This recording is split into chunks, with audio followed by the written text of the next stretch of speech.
कि योगेश्वर कृष्ण ने इन सब बातों के लिए अर्जुन को सचेत किया है। क्या अर्जुन, आत्मा मृत्यु न गच्छति केवलम शरीरम न सती स्वामिदम न गच्छति आत्मा अजर अमर अयम कदापि न नश्यति। अर्जुन, तुम्हें मालूम नहीं है आत्मा मरती नहीं है, आत्मा कभी खत्म होने वाला, आत्मा मरती नहीं है, आत्मा का नाश नहीं होता, क्योंकि आत्मा अजर है, अमर है, इसका कभी भी नाश नहीं होता। इसलिए आत्मा अपने किए हुए कर्मों के अनुसार अपना स्थान बना लेती है, कहां हमें जाना है। लेकिन यहां हमारे आर्य समाज में भी इख्तिलाफ है, विद्वानों में मतभेद है। यही है, सीता को भी अग्नि में डाला गया बताया जा रहा है और जली नहीं। हजरत इब्राहिम को भी अग्नि में डाला नमरूद और अल्लाह ने कहा कि वो आग का बगीचा बन गया, फूल का बगीचा बन गया आग। फिर मैं आज तक आ रहा, तो मैंने निवेदन किया कि यहां ये कभी भी संभव नहीं है सृष्टि नियम को बदलना, सृष्टि नियम को परिवर्तन करना। यही कारण बना कि अवश्य में भोक्तव्य इसी का ही नाम है, अवश्य ही भोग करना है कि वह कर्मों का फल शुभ हो और अशुभ हो, अर्थात शुभ अशुभ कर्मों के फल को भोगने के लिए ही जीव आत्मा को एक दो बार नहीं अपितु बारंबार आना पड़ता है। इसीलिए कहा जाता कि हर बशर लेके तने या आदम से ऐ दोस्त शहर हस्ती में खरीदार कफन आते हैं। कुछ लोगों का ख्याल यह है कि लोग खाली हाथ आते हैं और खाली हाथ जाते हैं, पर यह सच नहीं है। ना कोई खाली हाथ आता है और ना ही कोई खाली हाथ जाता है। वो कर्म के अनुसार आते हैं और कर्म को छोड़कर जाते हैं। खाली हाथ आने जाने का कोई सवाल ही पैदा नहीं है। लेकिन ये मानव धरती चोला मानव योनि जो मिला था वो भी उनके अगले कर्मों के अनुसार ही था। इसीलिए कहा, क्या कहा, शेख सादी ने बहुत ही सुंदर लिखा और कहा फारसी भाषा के शायर ने कि जहां है बेरादर नुमानद बेकत दिल अंदर जहां है अपनी मुगम तक यह कर्मों के दुनिया पूछ के बेकिस्यान चू तू परवरद कुछ चू अहद रफ्तन पुनर्जान पाक चेहबर तख्ते मुर्दन चेहबर यखाक। हजरत शेख सादी जो फारसी भाषा के बड़े अच्छे कवि हुए हैं, गुलिस्तान मुतरज्जिम के अंदर भी उन्होंने दर्शाया है कि ऐ भाई दुनिया किसी के पास नहीं टिकती, दुनिया किसी के पास नहीं रुकती। बताइए कोई अमर है क्या? जो आया है वो और जो जाएगा वो, लेकिन वो आना जाना मैं भी ऐसा ही आ रहा है। तो मैंने निवेदन किया कि शेख सादी ने लिखा है कि ऐ भाई दुनिया किसी के पास नहीं रुकती, तू इस दुनिया के पैदा करने वाला से दिल लगा और इस दुनिया में बस। क्या बोला कि इस दुनिया के पैदा करने वाला से दिल लगा। दिल किससे लगा? दुनिया के पैदा करने वाला से। क्यों कि इसी चकाचौंध के दुनिया में आकर के लोग उस दुनिया के पैदा करने वाले को भूल जाते हैं। इसीलिए शेख सादी ने ताकीद किया है कि दुनिया के लोगों, दुनिया ने तुझ जैसे बहुत से पाले और मार डाले, दुनिया का काम यही है पालन पोषण करना और फिर यानी सृष्टि की रचना करना, उसको इस स्थिति में लाना, फिर इसका प्रलय कर देना, ये सिलसिला है दुनिया का। इसीलिए दुनिया ने तुझ जैसे बहुत से पाले और मार डाले। जब ये पाक जान रवानगी का इरादा करता है तो जमीन में और तट में दोनों जगह मरना बराबर है। यानी अंतिम साल जमीन पर पड़ा रुक गया होगा या तट पर पड़ा रुक गया होगा, दोनों जगह बात एक ही है। लेकिन मानव के लिए कर्तव्य क्या बताया? क्या है मानव, तुझे क्या चाहिए कि उसी दुनिया के पैदा करने वाला से दिल लगाना और इसी दुनिया में बसना, ये मानव का काम है। रही बात, अब आप लोग ये कह सकते हैं, पूछ सकते हैं मेरे से कि पंडित जी ये तो ठीक है आपने कह दिया और हम लोग मानते भी हैं इसको, कि जो जाएगा नहीं तो आएगा कहां से, जो आया है तो वो जाएगा। तो आने जाने की बात जहां तक है वो तो हम लोग मानते हैं, वैदिक संस्कृति के अनुसार मानते हैं, ये हिंदू संस्कृति के अनुसार मानते हैं, या तथाकथित हिंदू कहलाने वाले मानते हैं, लेकिन दूसरे संप्रदाय वाले तो नहीं मानते। लेकिन बंधु ऐसी बात नहीं है, वो क्यों नहीं मानते ये मैं नहीं जानता, लेकिन कुरान में भी पुनर्जन्म है। मैं 4 जगह से प्रमाण प्रस्तुत कर रहा हूं, देख लेना। कुरान के अंदर में 30 सिपारा है, 114 सूरतें हैं, 6666 आयतें हैं। सूरह बकरा में अल्लाह ने जिक्र फरमाया, कैफ़ तकफुरून बिल्लाहि व कुंतुम अमवातन फअहयाकुम सुम्मा युमीतुकुम सुम्मा युहयीकुम सुम्मा इलैहि तुरजऊन। कैसे झुठलाते तुम अल्लाह को, तुम्हारे में जान नहीं था, तुम मूर्छित अवस्था में थे, मैंने तुम्हें जिंदा किया, फिर मारे जाओगे, फिर जिंदा किया जाएगा, फिर मारे जाओगे, फिर जिंदा उठाया जाएगा। इसको क्या कहना होगा? आप लोग कहना ही नहीं चाहते तो मैं कहेंगे, अरे सब आकर के बोल रहे, मैं कैसे बोलूंगा अगर मैंने बोले नहीं।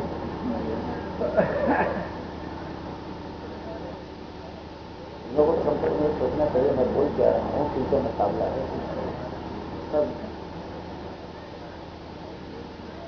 अल्लाह ने क्या कहा कि मैंने तुम्हें जिंदा किया, फिर मारे जाओगे, फिर जिंदा किया जाएगा, फिर मारे जाओगे, फिर जिंदा किया जाएगा। इसको क्या कहेंगे आप?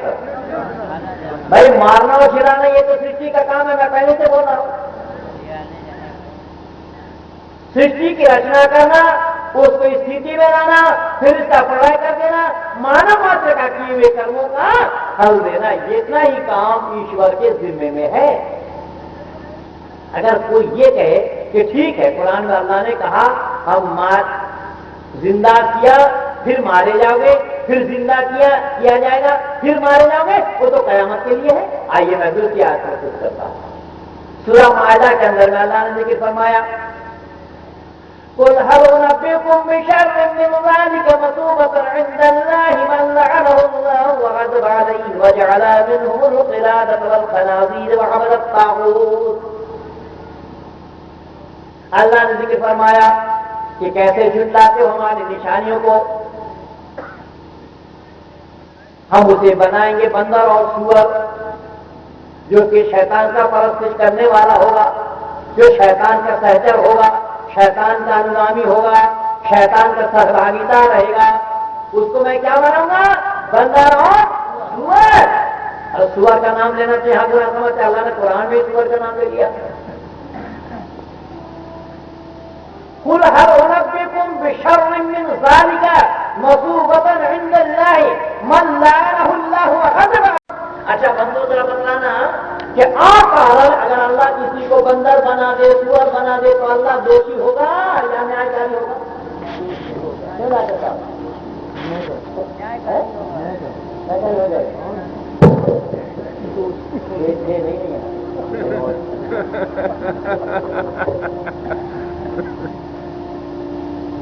कारण अल्लाह किसी को सूअर बंदर बना दे तो अल्लाह दोषी होगा या न्यायकारी होगा? कारण किसी को सूअर नहीं बना सकता अल्लाह। क्यों?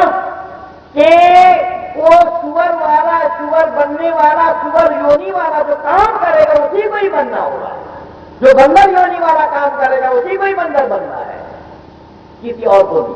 अच्छा एक बात यहां और है, ठीक है अल्लाह ने कह दिया बंदर और सूअर बनाएंगे, तो बंदर और सूअर बना करके रखा कहां जाएगा बंदो? भाई बंदर और सूअर बना करके रखने के लिए जगह चाहिए ना, तो रखा कहां जाएगा? जन्नत में। अजी जन्नत में बंदर और सूअर रहता होगा, वहां टट्टी पेशाब करेगा, वो नजाकत गलीजा है, सलाम पैदा हो जाएंगे, तो साफ पाक करेगा। बंदर और सूअर बनाएगा तो भेजा जाएगा इसी दुनिया में ही, क्योंकि दुनिया के सिवा और कोई जगह है नहीं है बंदर और सूअर बनकर के रहने का। यानी कर्म के भोग के लिए दुनिया के सिवा कोई जगह नहीं है, भोग योनि केवल इसी दुनिया में ही है, बाकी और कहीं नहीं है। अच्छा, तीसरी आयत में मैं तीसरा प्रमाण दे रहा हूं। तूलिजुल लैला फिन्नहारि व तूलिजुन नहारा फिल्लैलि व तुखरिजुल हय्यत मिनल मय्यि व तर्ज़ुक़ु मन तशाअु बिग़ैरि हिसाब। वहां पर एक वैदिक सिद्धांत के खिलाफ भी बोल दिया अल्लाह ने कहा तूलिजुल लैला फिन्नहारि व तूलिजुन नहारा फिल्लैलि व तुखरिजुल हय्यत मिनल मय्यि व तर्ज़ुक़ु मन तशाअु बिग़ैरि हिसाब। मैं जिसको चाहता हूं इज्जत देता हूं, जिसको चाहता हूं बेइज्जत करता हूं, जिसको चाहता हूं मुर्दा बनाता हूं, जिसको चाहता हूं जिंदा करता हूं, मैं जिसको चाहता हूं बेहिसाब देता हूं। भाई बेहिसाब देने वाला अल्लाह न्यायकारी होगा या न्यायकारी? बेहिसाब दे दे, यानी जिसको चाहे सब पर ध्यान दे रहा। मैं जिसको चाहूंगा इज्जत दूंगा, जिसको चाहूंगा बेइज्जत करूंगा। यानी अल्लाह की मनमानी है? अल्लाह की मनमानी है तो अल्लाह मनमानी करे वो अल्लाह नहीं होगा, न्यायकारी नहीं कहलाएगा। इसीलिए ईश्वर के साथ अल्लाह का अंतर है, ईश्वर और अल्लाह में भेद है। इन चीजों को समझाने के लिए मैं आया, पर आप लोग बोलना नहीं चाह रहे। मैंने निवेदन किया कि जिसको चाहता हूं मैं इज्जत देता हूं, जिसको चाहता हूं बेइज्जत करता हूं। उदाहरण के रूप में समझ लेना, मैं भाई जयप्रकाश जी के ये हमारे पुराने साथी हैं, 26 वर्षों से एक साथ काम कर रहे थे। इनके आंख छुपाकर मैं इनका मोबाइल उठा लिया और इनको पता लगा कि महेंद्र पाल ने मेरा मोबाइल उठा लिया। हम अपने फीट को सलामत रख पाएंगे? अरे बोलो तो सही, सलामत नहीं रख पाएंगे। मेरी बेइज्जती होगी या नहीं? तो बेइज्जती हमारी किसने करी? देखिए, पढ़े लिखे लोगों से बात करने में कितना आनंद मिलता है। इसलिए मैं बार बार पूछना चाह रहा हूं, पर आप लोग मोनी बाबा बने बैठे, मैं करूं तो क्या करूं। कितना सटीक जवाब भाई ने दिया इधर से कि बेइज्जत किया कर्म ने। अगर हम ऐसे कर्म न करते होते तो हमें बेइज्जत होना, लेकिन वहां अल्लाह स्वयं बेइज्जत करता है। क्या तमाशा बना रखा है। अल्लाह ने कहा मैं जिसको चाहता हूं इज्जत देता हूं और जिसको चाहता हूं बेइज्जत करता हूं। और खामाखा किसको इज्जत दे दे? जो इज्जत पाने के लायक नहीं है, जो इज्जत पाने के लायक नहीं है, अगर उसको इज्जत दे दिया जाए तो अन्याय है। इसलिए शास्त्रकारों ने भी कहा है, और हमारे यहां हो भी रहा है सही। शास्त्रकारों ने कहा अपूज्य यत्र पूज्यन्ते पूज्य नाम च अवमानना तृणी तत्व वर्धन्ते दुर्भिक्षम मरणम भयम। कि जिस देश में अपूज्यों की पूजा होती है और पूजनीय लोग जहां पर प्रतिष्ठित होते रहते हैं, उसी देश में अकाल, मृत्यु और भय, ये तीनों लगा रहेगा। और हमारे भारत में ये हो रहा है। तो अल्लाह के पास मनमानी है। अल्लाह जिसको चाहता है इज्जत देता है, जिसको चाहता है बेइज्जत करता है। लेकिन परमात्मा का ये काम नहीं है। इज्जत पाने के लिए जो काम करेगा वो इज्जत मिलना है उसको, और जो बेइज्जती वाला काम करेगा उसको बेइज्जत होना है। अल्लाह ने कहा मैं जिसको चाहता हूं मार देता हूं, जिसको चाहता हूं जिलाता हूं। यहां भी मनमानी है कि नहीं है? जिसको चाहता हूं, क्या मतलब हुआ? जो मरने वाला काम नहीं करेगा। पर कई लोग हमसे भी सवाल करते रहते हैं, और इस समय मैं बता दूं, मैं कई वर्षों में नहीं आ पाया आप लोगों के बीच में, और इसमें मैं क्या क्या काम किया हूं। वैदिक सिद्धांत के खिलाफ किसी भी पत्रिका में कोई भी लेख निकलता है तो उसका सारा कटिंग लोग मेरे पास भेजते हैं। यानी ये काम पहले डॉक्टर श्रीराम आदि किया करते झारखंड वाले, वो काम मेरे जिम्मे में किया है लोगों ने। तो मेरे ने एक सवाल किया कि पंडित जी, जो जानकारी में पाप करे और अनजान में पाप करे तो दोनों में अंतर होगा कि नहीं? अनजान में पाप करे वो क्षमा है या नहीं है? चलिए मैं आज आप लोगों से पूछ लेता हूं, तो आप लोग बता देना क्या है? जो जानकारी में पाप करेगा और अनजान में पाप करेगा, तो अनजान में पाप करने में अंतर है, यानी अनजान में पाप करना क्षम्य है यही ना? अच्छा, अब हम लोग फिर जरा परख करके विचार करें।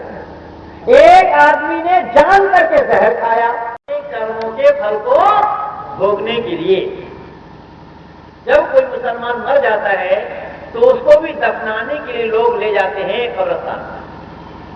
जो साथ चलने वाले लोग होते हैं उनको भी 3 बार मिट्टी देना पड़ता है। सीना तक तो मिट्टी को खोदा गया, ऊपर लकड़ी रखा गया, उसके ऊपर मिट्टी डालते हैं, सुलाते समय बिस्मिल्लाह फी सबीलिल्लाह व अला मिल्लति रसूलिल्लाह कहा गया और सुलाया गया, लकड़ी डाल करके उसके ऊपर मिट्टी डालती है। फीहा खलकनकुम व फीहा नुईदुकुम व मिनहा, इसका प्रलय करना मानव मात्र का किए हुए कर्मों का सजा और जजा देना। अब देखिए कि रात के बाद दिन और दिन के बाद रात, जन्म के बाद मृत्यु और मृत्यु के बाद जन्म, ये ऑल्टरनेट करो, समय बैठते ही बोला था। अब अंदाजा लगाना कि एक बच्चा मां के गर्भ से ही अंधा पैदा हुआ। अभी मैं हॉलैंड में था तो हॉलैंड के अंदर में, चाहे एम्स्टर्डम में हो, रोटरडम में हो और दिन हाट में हो, जितना रेडियो स्टेशन था सभी रेडियो स्टेशनों से मेरा लाइव प्रोग्राम था। तो एक मौलाना ने इसी सवाल को पूछा जो मैं अभी बोल रहा हूं आप लोगों से, कि अंदाजा लगाइए कि एक बच्चा मां के पेट से अंधा पैदा हुआ तो किसकी गलती है? आप लोगों से पूछ रहा हूं भाई, किसके कर्मों की? जो पैदा हुआ उसके पूर्व जन्म के जो कर्म रहे संस्कार है। हाँ, यहाँ केवल अकेले का नहीं है, 3 दोषी है, 3 के लिए है, 3 का कर्म यहाँ पर जुड़ा हुआ है। माता पिता भी दोषी है और जो बच्चा जन्म लिया है वो भी दोषी है। तो यहाँ उस मौलाना ने पूछा कि साहब, माता पिता के गलती से ये बच्चा अंधा हो गया। जैसे बनाने का एक कारीगर है, वो कारीगर मिस्त्री जो बनाना नहीं जानता, अगर वो बनाने लगेगा गलत सामान भी बना देता कारीगर, तो ये माता पिता दोषी है। मैंने कहा कि केवल इतना ही नहीं है, माता पिता तो दोषी है, माता पिता को कम भोग है, लेकिन जो बच्चा पैदा हुआ उसको ज्यादा भोगना पड़ता, दोषी वो भी है। ऐसा दोष नहीं है, उसके कर्मों के अनुसार ही उसको जन्म मिला है। मां के पेट से अंधा पैदा होता है, लंगड़ा लूला पैदा होता है, तो इनकी मान्यता यह है, इन लोगों की मान्यता यह है कि अल्लाह ने उसका आंख छीन लिया। भाई अल्लाह आंख छीन करके क्या करेंगे? यहां पर तो भारत में तो आई बैंक बनाया हुआ है, वो इसका अपने अमिताभ बच्चन का और जया बच्चन का आई बैंक, तो अल्लाह का क्या मतलब? उस आंख छीन करके अल्लाह क्या करेंगे? तो परमात्मा पर दोष लग जाएगा, आरोप लगेगा। परमात्मा पर दोष लगाना संभव नहीं है। इसलिए जन्म से ही कोई अंधा पैदा होता है, कोई लंगड़ा लूला पैदा होता है, कोई अपाहिज होता है, कोई कुछ होता है, कोई कुछ होता है, जो जन्म लेते ही साथ मर जाता है, कोई मर करके पैदा होता है। ये सब जो सिलसिला है वो सब इसी कर्म के आधार पर ही लगा हुआ है। अब इस पर भी विश्वास नहीं होता तो मैं यहीं से पुनर्जन्म को दिखा देता हूं। कोई एक सज्जन आए मेरे तरफ उठ करके, आ जा भाई मेरे पास, भैया जयप्रकाश जी बताइए कि भाई साहब आ रहे हैं कि जा रहे हैं? जल्दी बोलिए। आ रहे हैं भाई पीछे वालों से पूछ रहा हूँ, आ रहे हैं कि जा रहे हैं? भाई मैं थोड़ा सा तकलीफ दिया, बैठ जाइए। पुनर्जन्म का प्रमाण मिला या नहीं मिला? ये भाई साहब बीच में बैठे थे, मैंने अपनी तरफ बुलाया, अपने बड़े भाई साहब से पूछा कि आ रहे हैं कि जा रहे हैं? तीनों ने क्या बोला? आ रहे हैं। और पीछे वाले जो सज्जन बिन बैठे हैं, आप लोगों से पूछा, आप लोगों ने क्या कहा? अरे जब धरती पर कोई जन्म ले रहा, हम कह रहे वो आ रहे हैं, हमसे जो कोई बुझुड़ रहा कह रहे वो जा रहे हैं। ये आने जाने का सिलसिला हमेशा हमेशा के लिए है और हमेशा हमेशा के लिए रहेगा, इसको कोई रद्द नहीं कर सकता। क्यों? इसके जाना होता है आने के लिए और आता है जाने के लिए। आने और जाने का सिलसिला ये जीवात्मा का है। पर याद रखना बंधुओं कि परमात्मा जन्म नहीं लेते, जन्म जीवात्मा का होता है, परमात्मा का जन्म नहीं होता। लेकिन पुराने जगत वालों ने ईश्वर का भी अवतार मान बैठा। ईश्वर का भी अवतार मान लिया। अब अवतार शब्द का क्या होता है? अवतरण के माने होता है उतरना। तो उतरेंगे तो तब जब कोई चढ़ा हुआ होगा। तो चढ़ा कहां रखा लोगों ने? जो उतार रहे हैं, उतारने से पहले चढ़ाना पड़ेगा ना। अच्छा, कुछ लोगों का ख्याल और विचार है कि राम तो माता पिता के गर्भ से जन्म नहीं लिए। मैं प्रमाण दे रहा हूं कि माता पिता के गर्भ से राम का जन्म हुआ या नहीं। राम के चित्र को, राम के फोटो को देख लेना, नाभि है या नहीं। अगर नाभि है तो माता के गर्भ से जन्म लिया, इसे कोई काट नहीं सकता। ये सब किंवदंती है। सब लोगों ने अपने मनमानी ढंग से मनमानी बातों को, मन घड़ंत बातों को दुनिया वालों के सामने में रखने का प्रयास किया। इसलिए बंधु, मैंने निवेदन किया कि सच्चाई को, जिस सच्चाई को जानने के लिए मानव धरती पर आया, मानव उस सच्चाई से ही विमुख हो गए थे। उस सच्चाई को जानने से इनकार किया, उस सच्चाई को जानने का प्रयास नहीं किया। तो सच्चाई को जाने बिना उस परमात्मा का पाना कभी भी संभव नहीं है। इसलिए पातंजलि ऋषि ने भेद को खोला। पातंजलि ऋषि ने कहा, ऐ दुनिया के लोगों, अगर परमात्मा को पाना चाहते हो तो 8 अंग को अपनाना पड़ेगा। वो 8 अंग क्या है? बोले यम, नियम, आसन, प्राणायाम, प्रत्याहार, धारणा, ध्यान और समाधि। बोले ये 8 अंग है, लेकिन 8 सुनने में बड़ा आसान है कि यम, नियम, आसन, प्राणायाम, प्रत्याहार, धारणा, ध्यान, समाधि, पर 8 अंगों को पाने के लिए 9 बाधक है। उन 8 अंगों में पातंजलि ऋषि लिख रहे हैं यम और नियम, यानी इसका नाम है योग। पर याद रखना, ये रामदेव जो दिखा रहे हैं ये योग नहीं है, ये योग से कोसों दूर है। पातंजलि ऋषि के योग में ये उठा पटक, हाथ पांव पटकना, अनुलोम विलोम नहीं है, और पेट का हाथ घुमाना नहीं है। पातंजलि ऋषि ने कहीं नहीं लिखा, और ऋषि दयानंद ने भी मना किया। मित्र वरुणाशनो भवत्वर्यमा शन्नो इंद्रो बृहस्पतिः शन्नो विष्णुरुक्रमः। आदर और सम्मान की योग्य रसोली आर्य समाज के माननीय प्रधान जी, मंत्री जी तथा समस्त कार्यकर्ता गण, अभी जिनके द्वारा आप लोग मेरे नाम से सुन रहे थे, मेरे भाई सत्य प्रकाश जी। सत्य प्रकाश जी का संपर्क और संबंध मेरे साथ बड़ा पुराना है, और सत्य प्रकाश जी का संपर्क मेरे से केवल बाराबंकी से नहीं है, आप लोग हम पिछले से हैं, पीछे से, टांडा से। और बड़ी कृपा दृष्टि इनकी रहती है, पर इतना दिन संपर्क न होने के कारण इन्होंने शायद कोई पत्रिका उठा करके देखा ही नहीं। कहाँ गया था? क्योंकि निरंतर 5-6 पत्रिकाओं में मेरे लेख निकलते रहते हैं, और फिर सत्यार्थ प्रकाश वाला केस का जो मामला था उसको मैं ही हैंडल करता हुआ उस केस को मैं जीता हूं, जिसका विभिन्न पत्र पत्रिकाओं में इसका प्रचार हुआ है। अभी पिछले दिन प्रोक्तारणी सभा वालों ने मुझे सम्मानित किया, प्रशस्ति पत्र दिया है, आर्य आक्षेप उत्तरदाता लिखकर। बंबई आर्य प्रतिनिधि सभा में तो आज धोखा में रह गया, हमारे विजय बाबू कब आ गए। तो विजय जी के माध्यम से ही भाई सत्य प्रकाश जी को नंबर मिला है। विजय जी के साथ भी मेरा बड़ा अच्छा संपर्क है। जब वो लखनऊ में आदर्श नगर आर्य समाज में कभी रहा करते थे, वैद्य जी के पास, वैद्य कुंदनलाल जी के पास, फिर मुंबई चले गए तो निरंतर उनके साथ मेरा संपर्क बना रहता है। उस काशी आर्य समाज वालों ने मुझे सम्मानित किया, बंबई आर्य प्रतिनिधि सभा ने भी सम्मानित किया इसी सत्यार्थ प्रकाश केस को जीतने के कारण। तो विभिन्न पत्र पत्रिकाओं में इसका प्रचार होता रहा है।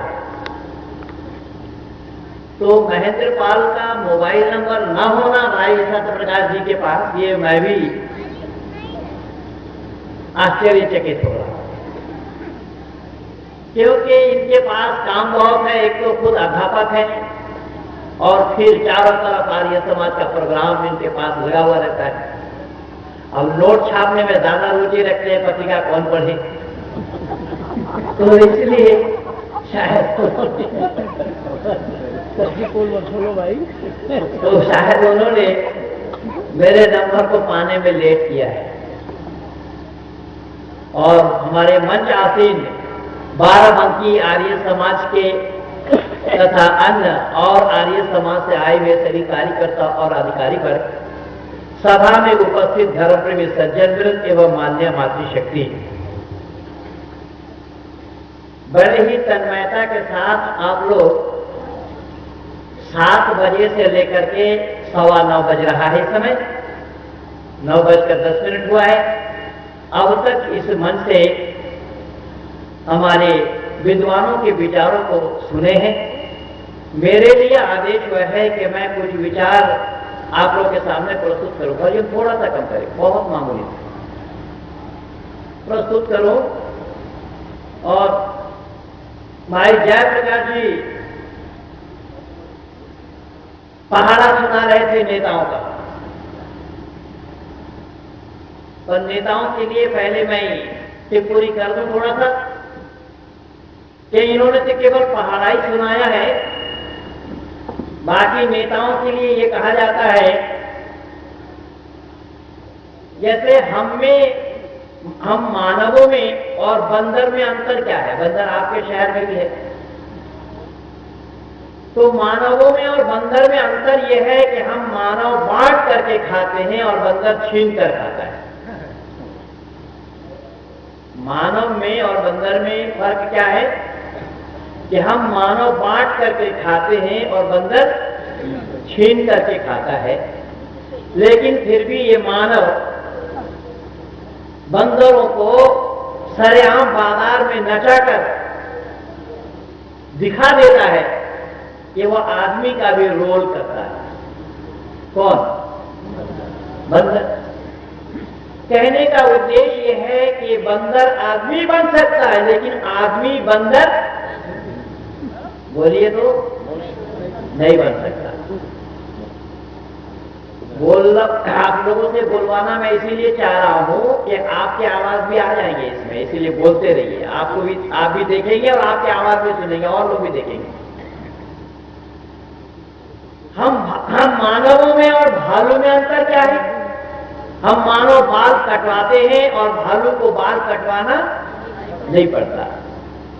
मानव को बाल कटाना पड़ता है और रीछ को बाल कटाना नहीं पड़ता। लेकिन यह मानव उस भालू के नाक में नकेल डालकर सरेआम बाजार में नचाता है। पता ये लगा कि वो भालू आदमी का पाठ कर सकता है, यानी भालू आदमी बन सकता है, लेकिन आदमी भालू नहीं बन सकता। फिर याद रखना कि बंदर आदमी बन सकता है, लेकिन आदमी बंदर नहीं बन सकता। भालू आदमी बन सकता, लेकिन आदमी भालू नहीं बन सकता। ठीक यही प्रमाण है कि आदमी नेता तो बन सकता, पर नेता कभी आदमी नहीं बन सकता।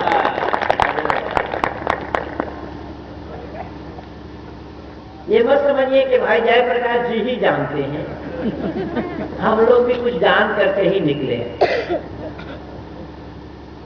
इन्होंने कुत्ता की बात सुनाई अभी, कि कुत्ता को चाय भर के लिए भी दूध, बोलो तो सही आप लोग, चाय भर के लिए कुत्ता से दूध पाना, चाय भाई जाए सहयोग कुत्ते का लिया जा रहा है। गाय से चोर नहीं पकड़ सकते आप। गाय से चोर पकड़ना संभव है, गाय से चोर पकड़ना संभव है, लेकिन कुत्ता से पहले विदेशों में शुरू किया था, भारत में भी हो गया है। हर एक जंतु को परमात्मा ने बनाया है, उसकी एक अपनी अहमियत है। इसलिए लेकिन जहां तक उनको कहना पड़ा, वो इसलिए कहने के लिए मजबूर हुए कि वाकई में हमारे देश के लोग गोपाल होते थे। क्या होते थे?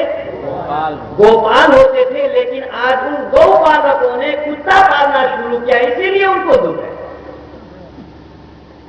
उन गौ पालन करने वालों ने कुत्ता पालना शुरू किया है, इसीलिए उन्हें दुख है। लेकिन उन्होंने एक बात और कही, ले पर वो सिद्धांत के खिलाफ है, उसको भी मैं टोपी में न छोड़ूंगा। नहीं आया शब्द आया है बांझ। शब्द क्या आया है? बांझ। बांझ का अर्थ होता है जिसको संतान कभी भी न हो सके, न हो पाए, संतान होने के लिए कोई रास्ता न हो, वो एक बीमारी है, एक मर्ज है। तो संतान यानी उस बांझ का संतान होना संभव नहीं है। चाहे गाय का हाथ बोला है, गाय के बाप को हाथ बोला है, गाय के गले में हाथ फेरे, गाय के मां के गले में हाथ फेरे, बांझ का संतान होना संभव नहीं है। लेकिन हाँ, उसको जो रोग है उस रोग से दूरीकरण करना संभव है, पर उस रोग को उसको बांझ नहीं बनाया, अपितु रोगग्रस्त होने के कारण संतान नहीं हो, उसका नाम बांझ नहीं होगा। यहां अंतर आ गया। उसका रोग, उसको रोग है। जैसे आप ऑक्यूप्रेशर के माध्यम से पौरुष शक्ति को बढ़ा सकते हैं, स्त्रियों के लिए भी है। ऑक्यूप्रेशर के माध्यम से आज ये सारा ट्रीट हो रहा है। जहां शब्द है बांझ, तो ऋषि व देव दयानंद ने अपने अमर ग्रंथ सत्यार्थ प्रकाश में लिखते हैं कि बांझ का संतान होना कभी भी संभव नहीं है। क्यों? कि बांझ शब्द का फिर खात्मा हो जाता है। जैसा कोई ये कह दे, ऋषि ने फौरन लिखा, जैसा कोई कह दे आकाश में फूल खिला है, ये ऋषि लिख रहे, मैं नहीं लिख रहा हूं। आकाश में फूल खिलना संभव नहीं है। लेकिन हाँ, चाहे पुरुष के बीमारी से संतान उत्पत्ति न होना या महिलाओं की कोई बीमारी से संतान उत्पत्ति न होना, उसका इलाज तो होता है। लेकिन मैं इनका विरोध नहीं कर रहा हूं, इन्होंने उन्हीं बातों को ही कहा, पर कहने में थोड़ा सा ही अंतर आया कि उन जो रोगग्रस्त हुए पड़े हैं, अगर वही रोगग्रस्त स्त्री और पुरुष उस गाय के शरीर में इस तरीके से हाथ फेरा जाए, आचार्य विश्वबंधु जी का भी कहना यही था कि वो रोगग्रस्त स्त्री और पुरुष अगर गाय के शरीर में इस तरीके से हाथ फेरा करें तो उनको संतान, जल्दी बोलिए, ये बात है। लेकिन बांझ नहीं होगा, बांझ को संतान होना ही नहीं है।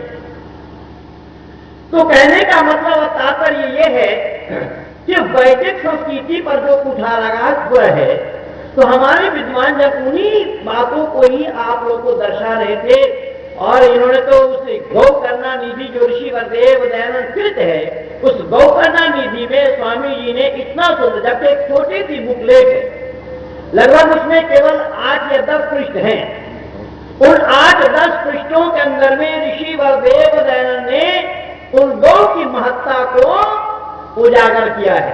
इसीलिए बंधु याद रखना, केवल जन्म देने वाली मां नहीं है, गाय को भी बोलिए तो शायद बाराबंकी वाले नहीं बोलते, माता, बाराबंकी वाले गाय को माता नहीं बोलते हैं, इसलिए नहीं बोल रहे, बोलते तो कहां बोल रहे? बाराबंकी में शायद गाय को माता नहीं कहा जाता होगा, कहा जाता है। देख बोल नहीं रहे लोग, हम लोग बोल, आप लोग बोलने से क्या होगा? गौ माता की जय। देखिए ऐसा है, ये मत समझिएगा कि केवल ऋषि व देव दयानंद ने ही कहा है, वेद से ढूंढ करके ऋषि ने दिया इसको। गावो विशस्त माता रहा, वेद में आया है, गावो विशस्त माता रहा शब्द आया वेद के अंदर में, गाय को माता कहा गया। गाय को मां इसलिए भी कहा गया कि कई बार हमारी माताएं बहनें दूध देने में कमजोर होती हैं, बच्चे को सही ढंग से दूध नहीं मिल पाता, तो उस गाय के दूध से, गाय का भी तो दूध नहीं है, गाय के दूध को अमृत कहा, गाय का दूध नहीं है, वो अमृत है। वो अमृत इसलिए है कि उस बच्चे के प्राण दान देने में वो दूध सहायक है, इसीलिए गाय का दूध को अमृत का। साथ ही साथ गाय के दूध बुद्धिवर्धक है। गाय के दूध क्या है? बुद्धिवर्धक है। भैंस के दूध में वो चीज मिलना संभव ही नहीं है। लेकिन इनको भी जो अफसोस करना पड़ा वो इसलिए करना पड़ा कि गौ के पालने वालों ने आज गौ पालना छोड़ दिया है। इसीलिए कि गौओं को हमने अगर वाकई में पालन पोषण सही ढंग से हम करते रहे जैसे पहले लोग करते थे तो हम पहले वाला दिन आज भी लौटा सकते हैं। ये भाई जयप्रकाश जी का भी कहना नहीं है और ना मेरा ही कहना है, ये कहना है ऋषि वरदेव दयानंद का अपने अमर सत्याग्रह प्रकाश में तीसरा समुल्लास ऋषि ने इन बातों को बहुत सुंदर ढंग से स्पष्टीकरण दिया है कि पहले वाला दिन को लौटाने के लिए पहले जिस तरीके से परिपाटी हमारी थी, हमारे पूर्वज जैसे क्या करते थे, हमारे पूर्वजों की उन दिनचर्या को अगर हम लौटा लाए तो हम पहले वाला दिन को भी लौटा सकते हैं। लेकिन पहले होता क्या था कि पहले होता ये था कि लोग भोजन करते थे घर और जंगल जाते थे क्या करने के लिए? शौच आदि के लिए। और आज लोगों ने क्या किया है कि भोजन करते हैं बाहर और शौच जाते हैं घर। अंतर आ गया, तो सारा काम उल्टा ही हो रहा है। और काम उल्टा होने के कारण ही ये सब परेशानियों का सामना करना पड़ रहा है। लेकिन यहां एक बात मैं कहे बिना पीछे नहीं हटूंगा कि आखिर ये गौ कशी कर कौन रहे हैं? गौ काटता कौन है? गौ वो पाता कहां है जो काटता है? इसके लिए दोषी हिंदू है। जबकि इस समय हिंदू संगठन के माध्यम से समग्र भारतवर्ष में ये गौ संवर्धन के लिए सब रथ यात्रा निकाले हुए हैं। बहुत दिनों से चालू हुआ है।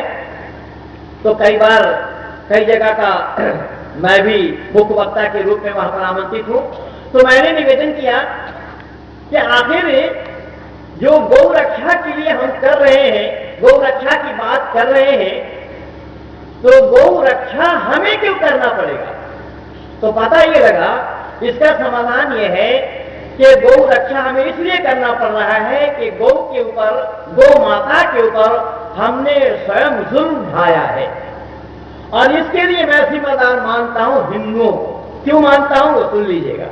अगर मेरे वक्तव्य में कहीं खोखलापन नजर आवे तो मुझे टोक देना, मुझे रोक देना। कहीं पर भी झूठ मालूम पड़े, कहीं पर भी सिद्धांत के खिलाफ मालूम पड़े तो मुझे रोक देना। मैं इसलिए हिंदुओं को दोषी मानता हूं कि जब गाय आप पालते हैं, मुसलमान गाय पालने में इतने रुचि नहीं रखते जितने कि हिंदू रखते हैं। तो गौ आप पालते हैं, जब गाय दूध देना बंद कर देती है उस गाय को क्या करते हैं आप लोग? बंदों जिम्मेदारी के साथ बोलेंगे, बेच देते हैं। किसके हाथ बेचते हैं? जो काटने के लिए ले जाता है। कसाई शब्द को अभी मत रखिए, कसाई ऋषि दयानंद ने 8 को लिखा है और उसमें ये हिंदू भी कसाईया जो बेचा है। पर मैं हिंदुओं से पूछना चाहता हूं कि जब गाय दूध देना बंद कर दे तो उस गाय को आप बेच देते हैं, तो आपकी घर में गाय कोई मां नहीं है, जननी भी तो मां है। मां बल के 6 को कहा गया है। 6 किनको कहा गया? जन्म देने वाली मां है, गाय मां है और धरती मां है। और वो भारत मां ही मां कहा गया, किसी और मुल्क को मां नहीं कहा गया, क्योंकि सृष्टि की रचना इसी भारत से हुई है। यद्यपि वंदे मातरम गाने में लोग संकोच कर रहे हैं, पर मैं आप लोग को ये बात भी बता दूं कि वंदे मातरम वो नहीं गाना चाहते हैं, उसके लिए जिम्मेदार वो नहीं है। वंदे मातरम नहीं गाने दिया जाने के लिए ये सारा दोष कांग्रेसियों का है। कांग्रेसियों का क्यों और कहता है इसका भी मैं स्पष्टीकरण इसी शब्द के साथ इसी एक साथ कर देना चाहता हूं कि बंकिम चंद्र चट्टोपाध्याय ने लिखा है, सुजलम सुफलम सस्त्र श्यामलम वंदे मातरम। जो वंदे मातरम वाला गीत बंकिम चंद्र चट्टोपाध्याय ने लिखा है, उन दिनों में उस आजादी की लड़ाई में भारत माँ के लालों ने इन वंदे मातरम गीत को दोहराते दोहराते गाते गाते फांसी के फंदे को चूम रहे थे। अंग्रेजों ने देखा कि ये गीत नहीं है, ये तो कोई जादू है। लोग फांसी के फंदे को चूमने में भी जरा कभी संकोच नहीं करते हैं। ऐसे गीत पर प्रतिबंध लगा देना चाहिए। लेकिन बंधु, मैं आप लोगों को विश्वास दिला रहा हूं कि उस अंग्रेजी काल में भी इस वंदे मातरम गीत पर अंग्रेजों ने प्रतिबंध नहीं लगा पाए। और आज आप अपने को आजाद मान रहे हैं, स्वाधीन मान रहे हैं, लेकिन स्वाधीन भारत में वो गीत गाया नहीं जाता। वो गीत गाया क्यों नहीं जाता? वो इसलिए नहीं जाता कि बंकिम चंद्र चट्टोपाध्याय ने उस गीत के पंचम पद में लिखा है, भारत माँ के लिए तुम्ही दुर्गा तुम्ही दशहत धारिणी। भारत माँ को उन्होंने दुर्गा कहकर संबोधित किया कि तुम 10 हाथ धारण करने वाली हो, माँ तुम शक्ति के प्रतीक हो। तो भारत माँ को जब उन्होंने दुर्गा कहकर संबोधित किया तो देश के चाटुकारों ने देखा कि मुसलमान लोग दुर्गा का नाम नहीं लेंगे, इसीलिए वंदे मातरम गीत को उसी समय से ही बाईपास किया गया है। केवल 2 पंक्ति गाया जाता है, पूरा गीत तो आज तक किसी कार्यक्रम में, हिंदू संगठन को छोड़कर किसी कार्यक्रम में, चाहे कांग्रेसी हो और भाजपा वाले भी नहीं गाते हैं बंदे, ये बात याद रखना। भाजपा वाले तो वंदे मातरम बोलते ही नहीं थे पहले, ये तो बहुत बाद में आकर के बोलना शुरू किया इन्होंने भी। मैं निवेदन कर रहा हूं, पर वहां क्या हुआ कि उस गीत को बाईपास करके, अलग हटा करके रविन्द्रनाथ ठाकुर ने जो गीत लिखा है, जो गान लिखा है, जन गण मन अधिनायक जय हे भारत भाग्य विधाता, उसी को ही राष्ट्रीय गान माना गया है। अब जन गण मन को क्यों माना गया? तो देखिए, इसलिए माना गया कि बंकिम चंद्र चट्टोपाध्याय के गान में या गीत में राष्ट्रीयता में ओतप्रोत है, यानी राष्ट्रीयता से वो गीत ओतप्रोत है। और राष्ट्रीयता की, राष्ट्र की अस्मिता को बचाने के लिए उन्होंने भारत माँ के लालों को उस गीत के द्वारा उन्होंने प्रेरित किया। लेकिन उस गीत को राष्ट्रीय गीत माना नहीं गया, जनगण मन को इसलिए माना गया। और रविन्द्रनाथ ठाकुर को नोबेल प्राइज इसीलिए दिया गया कि उस जनगण मन के अंदर में पंचम जज को, किंग ऑफ फिफ्थ को भारत का भाग्य विधाता कहा हुआ है। समझ में आ रही है बात कुछ आप लोगों की? पर आप लोग बोलना नहीं चाहते, मैं तो परेशान हूं, पता नहीं क्या बीमारी है आप लोग। बोलने में कोई टैक्स लग रहा है क्या? अगर मैं झूठ बोल रहा हूं तो मुझे रोको फिर। झूठ नहीं, तो सच में हामी भरने में भी परेशानी होती है, संकोच होता है क्या? और जहां बोलना नहीं होता वहां जाकर के बोलते हैं, और जहां पूछा जा रहा है वहां बोलेंगे नहीं। पता नहीं क्या कैसे मरीज लोग हैं आप। मुझे तो ऐसा लग रहा है कि मैं शमशान में बोल रहा हूं। अरे नहीं, हमारे नेताओं की कूटनीतिक चाल से मैंने निवेदन किया, यहाँ नेता कहाँ है? तो सब पर नेता है। मैंने निवेदन किया कि रविन्द्रनाथ ठाकुर को नोबेल प्राइज इसीलिए दिया गया। रविन्द्रनाथ ठाकुर ने उस गीत में लिखा, जन गण मन अधिनायक जय हे भारत भाग्य विधाता। भारत का भाग्य विधाता कहा किसको? किंग ऑफ फिफ्थ को, पंचम जज को। केवल इतना ही बंदो, मैं एक निवेदन और कर रहा हूं। उसी गीत में जब आगे आप पढ़ेंगे, इस गीत को पूरा गाया जाता है कई बार, लेकिन वंदे मातरम को कभी भी पूरा नहीं गाया जाता, केवल 4 लाइन ही गाया जाता है। वंदे उसी जनगण मन में क्या कहा गया है? पंजाब सिंधु गुजरात मराठा द्राविड़ उत्कल बंग। पंजाब सिंधु उस गीत में बोला जा रहा है या नहीं बोला जा रहा बंधु? बोला जा रहा है। मैं हाथ जोड़ रहा हूं, विनती कर रहा हूं, अगर आप लोग समझ रहे मेरी बातों को, बोलने में कोई परेशानी नहीं है, क्योंकि आप लोग झूठ तो बोल रहे हैं, सच बोल रहे हैं, तो सच बोलने में आनाकानी क्यों किया जाए? सच को स्वीकार करने में और असत को छोड़ने में सर्वदा उद्यत रहना चाहिए। आर्य समाज का चौथा नियम है, और ये मंच आर्य समाज का है। आर्य समाज के प्रांगण में आप बैठे हैं या आप सब लोग आर्य समाज के उत्सव में बैठे हैं, तो यहां सच का प्रतिपादन नहीं होगा तो दुनिया में कोई जगह ही नहीं। केवल कोर्ट कचहरी तक ही सीमित रख दिया गया लोगों ने। क्या रखा कि जो कुछ बोलेंगे सत्य बोलेंगे, सत्य के सिवा। ऋषि दयानंद लिख रहे हैं सत्यम वदिष्यामि, हृदम वदिष्यामि। ऋषि दयानंद ने सत्यार्थ प्रकाश को लिखने से पहले यहीं से ही शुरू किया उन्होंने। जो कुछ कहूंगा सत्य कहूंगा, सत्य के सिवा कुछ नहीं कहूंगा। ये केवल कोर्ट कचहरी तक ही सीमित रहेगा। तो सत्य को बोलने के लिए दुनिया में और कोई जगह नहीं है, क्योंकि सत्संग के नाम से बेशक लोग लगा रहे होंगे, लेकिन वहां सत्संग नहीं है। वहां पर सत्य पर पर्दा डाला जा रहा है। कैसा सत्य पर पर्दा डाला, मैं साथ साथ प्रमाण भी देता चलो कि कथाकार सुना रहे हैं, चाहे वो जय गुरुदेव वाला हो, चाहे साईं बाबा हो, चाहे देवरा बाबा हो, चाहे एक कोई भी हो, सीताराम ओंकारनाथ हो, राम ठाकुर हो, प्रभाकरंजन सरकार हो, धनधन सदगुरु हो, सतपाल महाराज हो, हंसा महाराज हो, निर्मला देवी हो, ये जितने भी हैं सब मिलकर के आचार्य हरिदेव हो, आचार्य तो नहीं, वो हरिदेव बाबा हरिदेव है। वो दिल्ली के बुराड़ी में जो लगाते हैं निरंकारी, अब निरंकारी है या अहंकारी है ये मैं नहीं जाना, लेकिन लोग सब झूठे। वहां कथाकार सुना रहे कि एक चिड़िया असीमन गुड़ के डली को लेकर के उड़ रही है, तो सुनने वाले कहते सत्यवचन महाराज। कोई भी मूर्खानंद ये पूछने के लिए तैयार नहीं है कि बस तुम्हारे चिड़िया वो उसमें दम कितना है कि असीमन गुड़ के डली को लेकर के उड़े, उसको लोग सत्संग कह रहे हैं। या झूठ का प्रतिपादन किया जा रहा है, झूठ का ही प्रचार किया जा रहा है, उसको लोग सत्संग बोल रहे हैं। पर सत्संग उसी का ही नाम है, सत्य और संग। सत्य के माने सच्चाई और संग के माने साथ, यानी सच्चाई के साथ जहां चला जाता हो, सच्चाई का प्रतिपादन जहां किया जाता हो, सत्य का बखान जहां किया जाता हो, वही तो उसी का ही नाम सत्संग है। तो इसीलिए सत्य को आप लोगों को स्वीकार करने में परेशानी क्या है? तो मैंने निवेदन किया कि उस गीत में क्या बोला गया, पंजाब सिंधु गुजरात मराठा द्राविड़ उत्कल वंग। अच्छा बंधु, वो सिंध है आप लोगों के पास?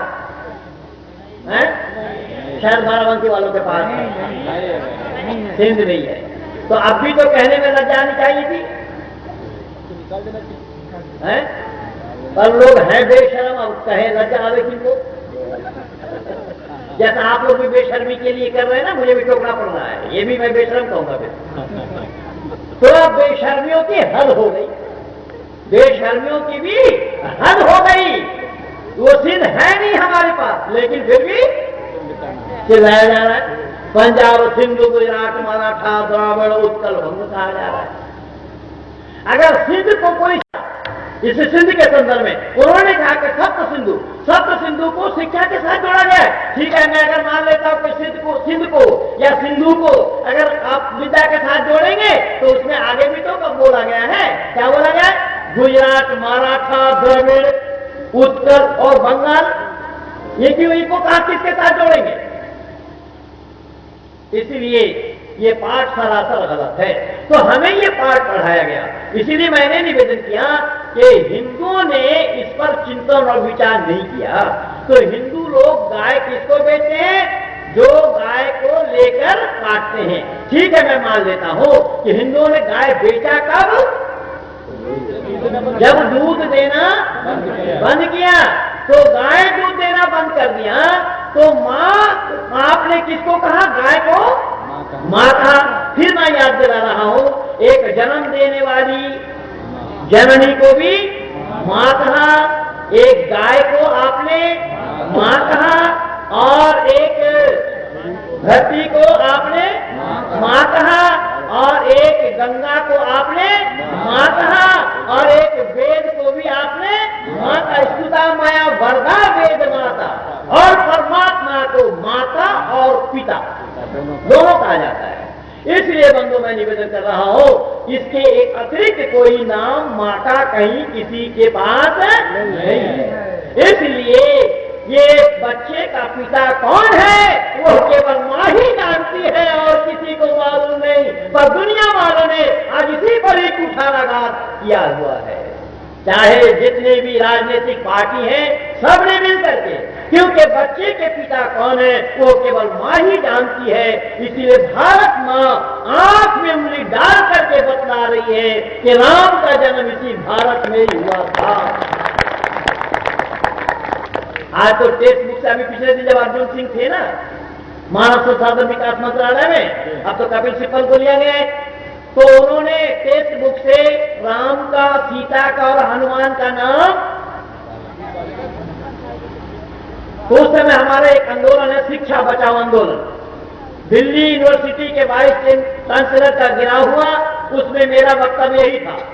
तो मैंने निवेदन किया कि सच्चाई पर पर्दा डाला जा रहा है। अच्छा बंधु, फिर मैं निवेदन ये कर रहा हूं, जो आपने गाय का दूध देना बंद हो जाने पर गाय को बेचा, तो मां भी तो आपकी है। कौन? गाय। और जो जनने वाली है वो भी तो मां है। तो मां भी तो कई बार बच्चा देना बंद कर देती है, तो मां को बेचते हैं क्या? ये हिंदुओं के कितने बड़े दुर्भाग्य। हिंदुओं ने सोचा नहीं कभी इस बात को। हो सकता है मेरे द्वारा कहना आप लोग को सही न लगे, लेकिन मैं यथार्थ बोल रहा हूं, क्योंकि पक्षपात के लिए मेरे पास जरा सा भी गुंजाइश नहीं है। मैं पक्षपात से बहुत दूर रहता हूं और सिद्धांत के खिलाफ नहीं बोलता हूं। सिद्धांत के खिलाफ भी मेरा काम सुनता नहीं है। इसलिए समग्र आर्य जगत में मैंने अपनी छवि बनाया है स्पष्ट वक्ता और स्पष्ट लेखक के नाम से। तो मैंने निवेदन किया कि जब हम अपने मां के साथ ये दुर्व्यवहार नहीं करते, तो उन गाय को भी मां कहते, उन गाय के साथ दुर्व्यवहार क्यों हो?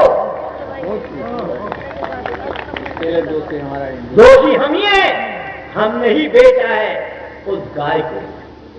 इसलिए बंधु याद रखना, ऋषि दयानंद के शब्दों में ऋषि दयानंद ने 8 को कसाई लिखा है। कसाई कितने हैं? 8 हैं।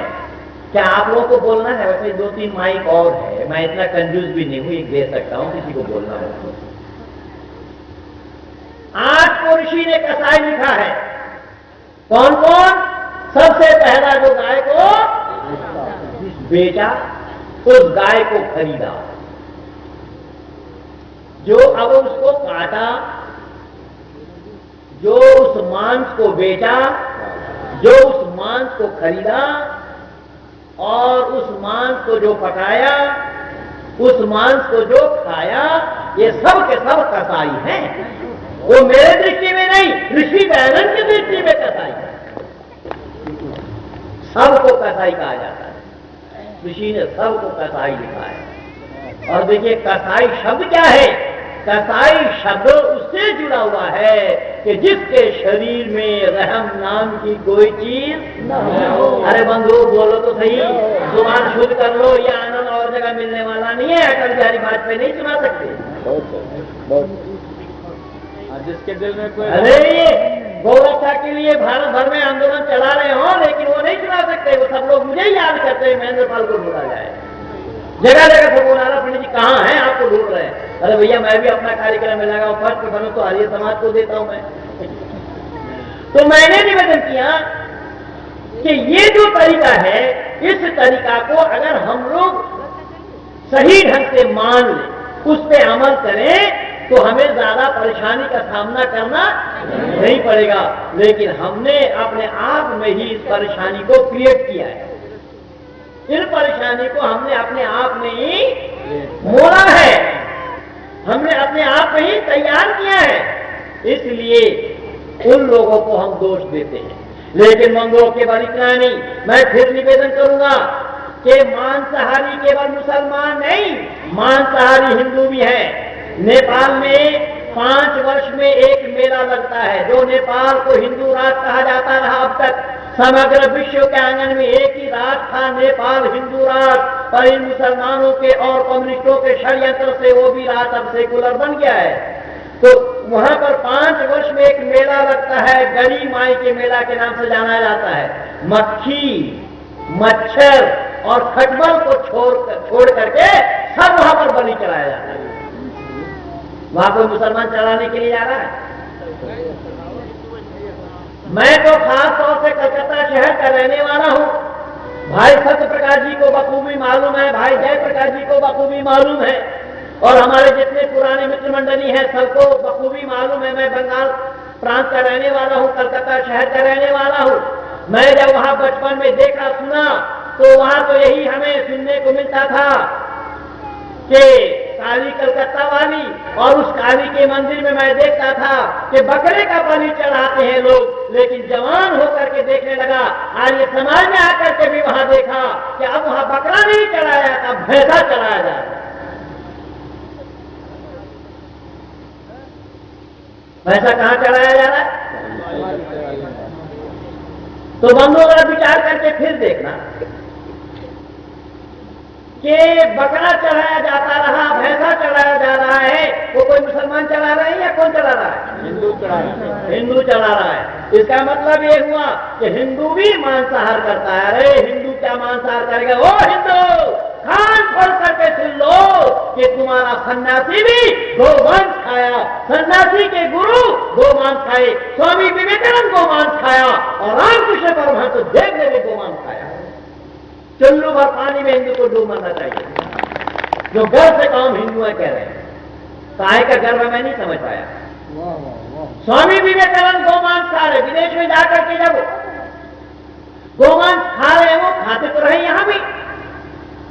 किसी ने पत्र लिखा कि स्वामी जी सुनने में आया है कि आप गोमांस खा रहे हैं, ऐसा तो नहीं करना चाहिए। उसके जवाब में विवेकानंद ने लिखा कि अगर भारत के सनातनी हिंदू चाहते हैं कि मैं शुद्ध शाकाहारी सनातनी भोजन करूं, देखिए अब वहां ये सब भी स्पष्ट हो रहा है कि सनातनी भोजन ही शाकाहारी भोजन है, सनातनी भोजन में मांसाहार है नहीं। ये माने करवाई भी विवेकानंद कह रहे हैं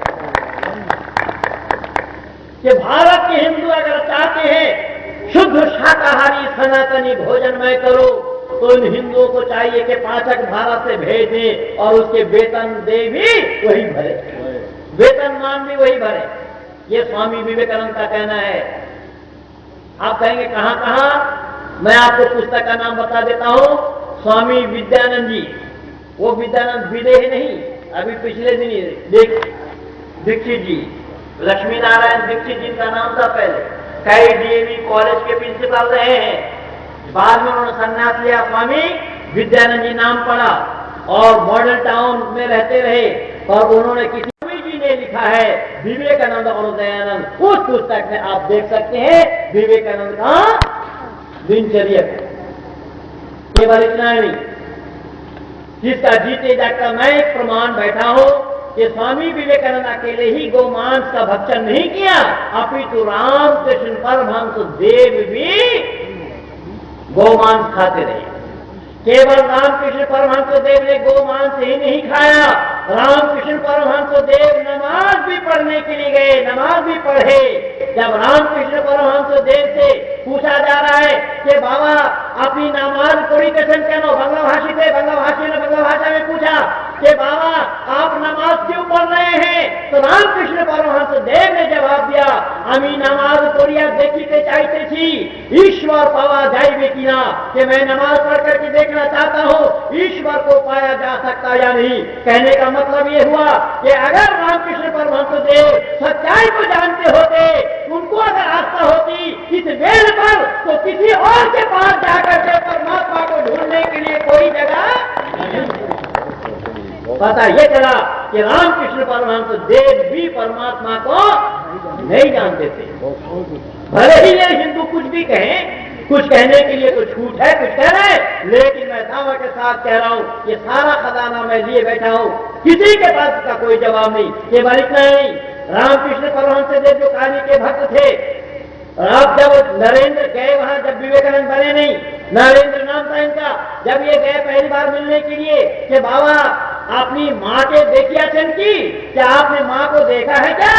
तो उन्होंने कहा अरे शाला माँ के देखी बोले की माए शुभ कथाओं बोलिया थी। अरे साला माँ को क्या देखना है, माँ से मैंने बात भी की है। ये कौन कह रहे हैं? रामकृष्ण परमहंस देव कह रहे हैं। अब ये ढोंगी पाखंडी पागल आदमी का काम है कि परमात्मा जब निराकार है, ये तो ठीक है, परमात्मा माता पिता दोनों है, हो सकता काली के रूप में भी हम मान ले, वो अलग सी बात है। लेकिन मैं निवेदन कर रहा हूं जब वो निराकार है तो फिर परमात्मा से बात करना कैसा संभव होगा?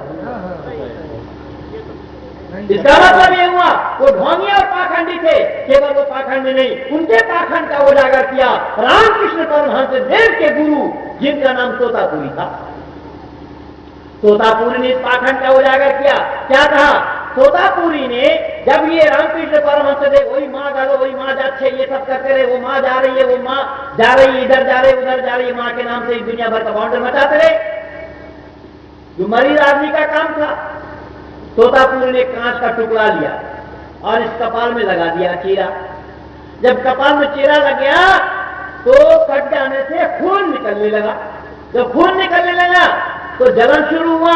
तो रामकृष्ण परमहंस देव अब चिल्ला रहे हैं, जोरे गलम मोरे गलम, जोरे गलम मोरे गलम, मैं जल गया मर गया, मैं जल गया मर गया। तो तोतापुरी कह रहे हैं, डाको ना सारा, ए बात तुम्हार माँ के डाको ना, तुम्हार माँ तुम्हारे बाँचिए नूक देखी। अरे सारा बोला अपनी माँ को, तुम्हारी माँ जरा बचा रहे फिर मैं देखू। ये मैंने कहा तोतापुरी कह रहे हैं। जिससे कोरा झूठा क्या होगा। इसलिए मैंने निवेदन किया कि मांसाहार केवल मुसलमान नहीं करते, मांसाहार केवल ईसाई नहीं करते, और मांसाहार हिंदू भी करता है। लेकिन वो हिंदुओं कान खोल करके सुन लेना कि मांसाहार हिंदू भी करता है, यानी हिंदू भी मांस खाता है, पर हिंदू मांस खाता है, मुसलमान भी मांस खाता है। पर बंदो याद रखना, मुसलमान मांस खाता है। किसी मुसलमान का दुकान अगर मुसलमान को न मिले तो वो गोश्त खाना छोड़ सकता है, लेकिन किसी हिंदू के दुकान से गोश्त नहीं खरीदेगा। पर ये नालायक हिंदू की दुकान से नहीं खरीदता है, मुसलमान की दुकान से नहीं खरीदता है। कौन बचाएगा हिंदू? और दुर्भाग्य है इस देश का। इस सच का उजागर तो केवल ऋषि दयानंद ने किया था। ऋषि दयानंद के सिवा इन बातों का प्रतिपादन करने वाला कौन आया बना? कोई नहीं। इसीलिए मैं निवेदन कर रहा हूं, हो सकता है कि बात आप लोग को चुभ रही है, क्योंकि ऋषि दयानंद की बातों को, बात मेरी नहीं है, मेरी बातों को चुमा करके क्या करेंगे, इतना ही होगा, आगे बात नहीं बोलेंगे, इससे ज्यादा नहीं होगा। पर मैं ऋषि दयानंद की बात कर रहा हूं कि हो सकता है कि ऋषि दयानंद की बात लोगों को चुभ रही हो, और ये चुभी भी है।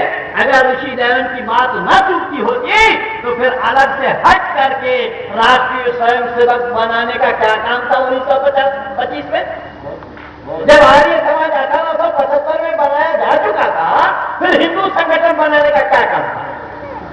इसका मतलब ये हुआ कि ऋषि दयानंद से लोग सहमत नहीं थे।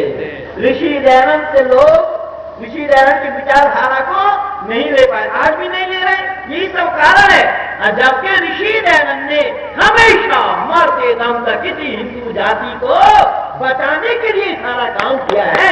अरे आर्य समाज तो चौकीदार है, आर्य समाज प्रहरी है, प्रहरी के रूप में आर्य समाज ने काम किया है। ये मैं नहीं कह रहा हूं, अपितु मदन मोहन मालवीय जी लिख रहे हैं। जो मदन मोहन मालवीय आर्य समाजी नहीं थे, हिंदू नेता थे, समाज सुधारक थे, जिन मदन मोहन मालवीय ने मुसलमानों को जवाब देने के लिए बनारस के अंदर में हिंदू यूनिवर्सिटी बनाया है, अलीगढ़ यूनिवर्सिटी के जवाब में वो मदन मोहन मालवीय जी लिख रहे हैं कि आर्य समाज के लोग जब दौड़ने लगते हैं तो हिंदू समाज वाले खड़े रह जाते हैं। खुदा न ख्वास्ता कोई समय अगर ऐसा आ जाए कि जिस समय आर्य समाज के लोग खड़े रह जाएंगे तो हिंदू समाज वाले बैठ जाएंगे।